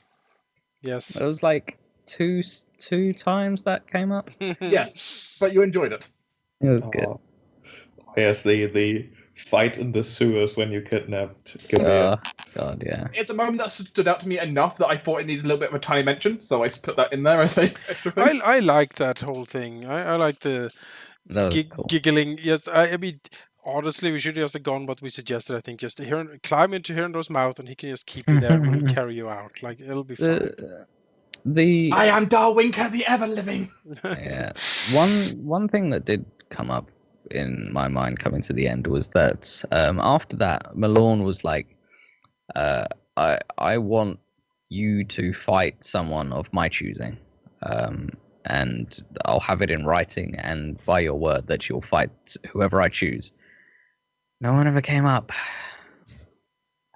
And Well, he to was- this Kind of day, put up- Well, then you beat up the enemy, and he was like, "Well, who the fuck?" Yeah. yeah. And then he was And then I also came back from a Matrix, god. so So, He was Matrix the whole he time. was Matrix. Yeah. yeah, I just He wasn't Matrix the whole time. That is not correct. He was he was replaced by Matrix eventually yeah. for a little while. Should have But- just killed him at first you met him. I mean, all we these could have, problems. but yeah, it was Natalia just- could never have been invented to be his friend. Ah, Backward logic. Yes.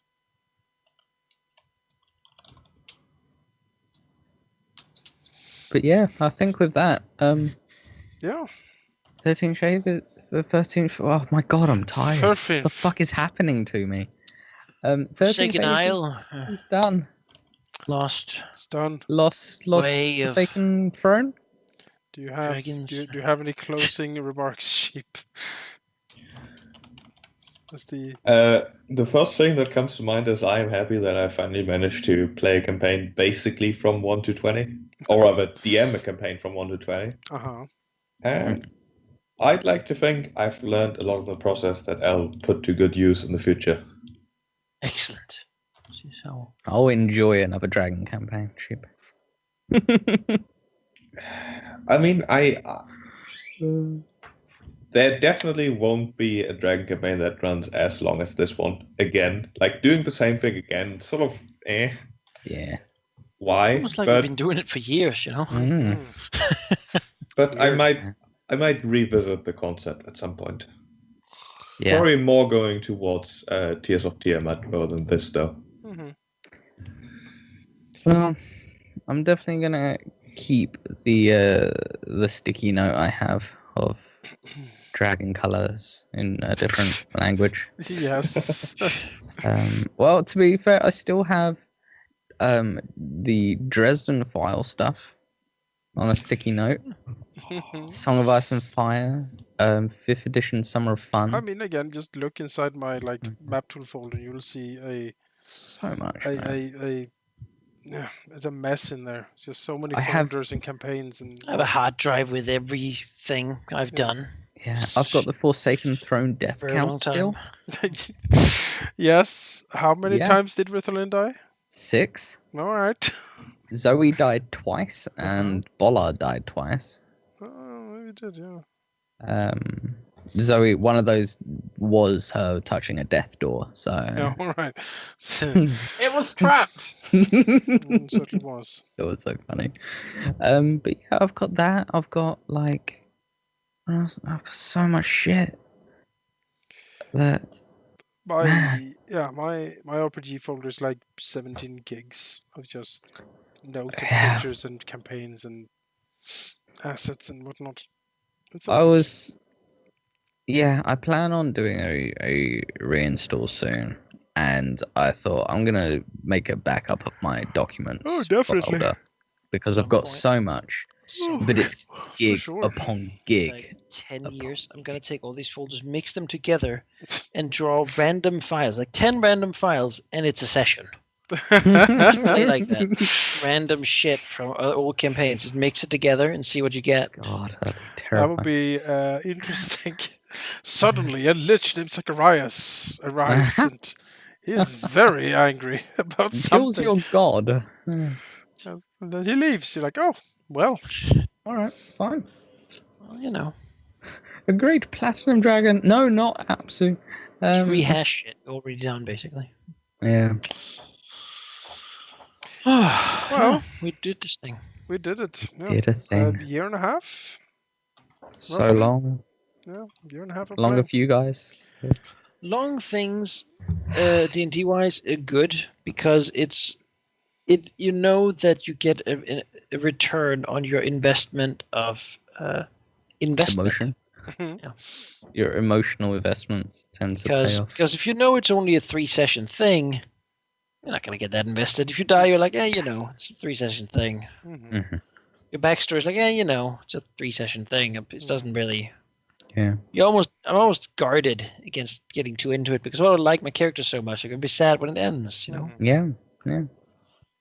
that's why the prospect of having something longer is good. Yeah. We get to make these stories. None of us could have seen where it would go when we began, Mhm. and Yep, and That's good. I the least. Sheep was the most surprised during all of this. I I was don't know if that's totally true. surprised.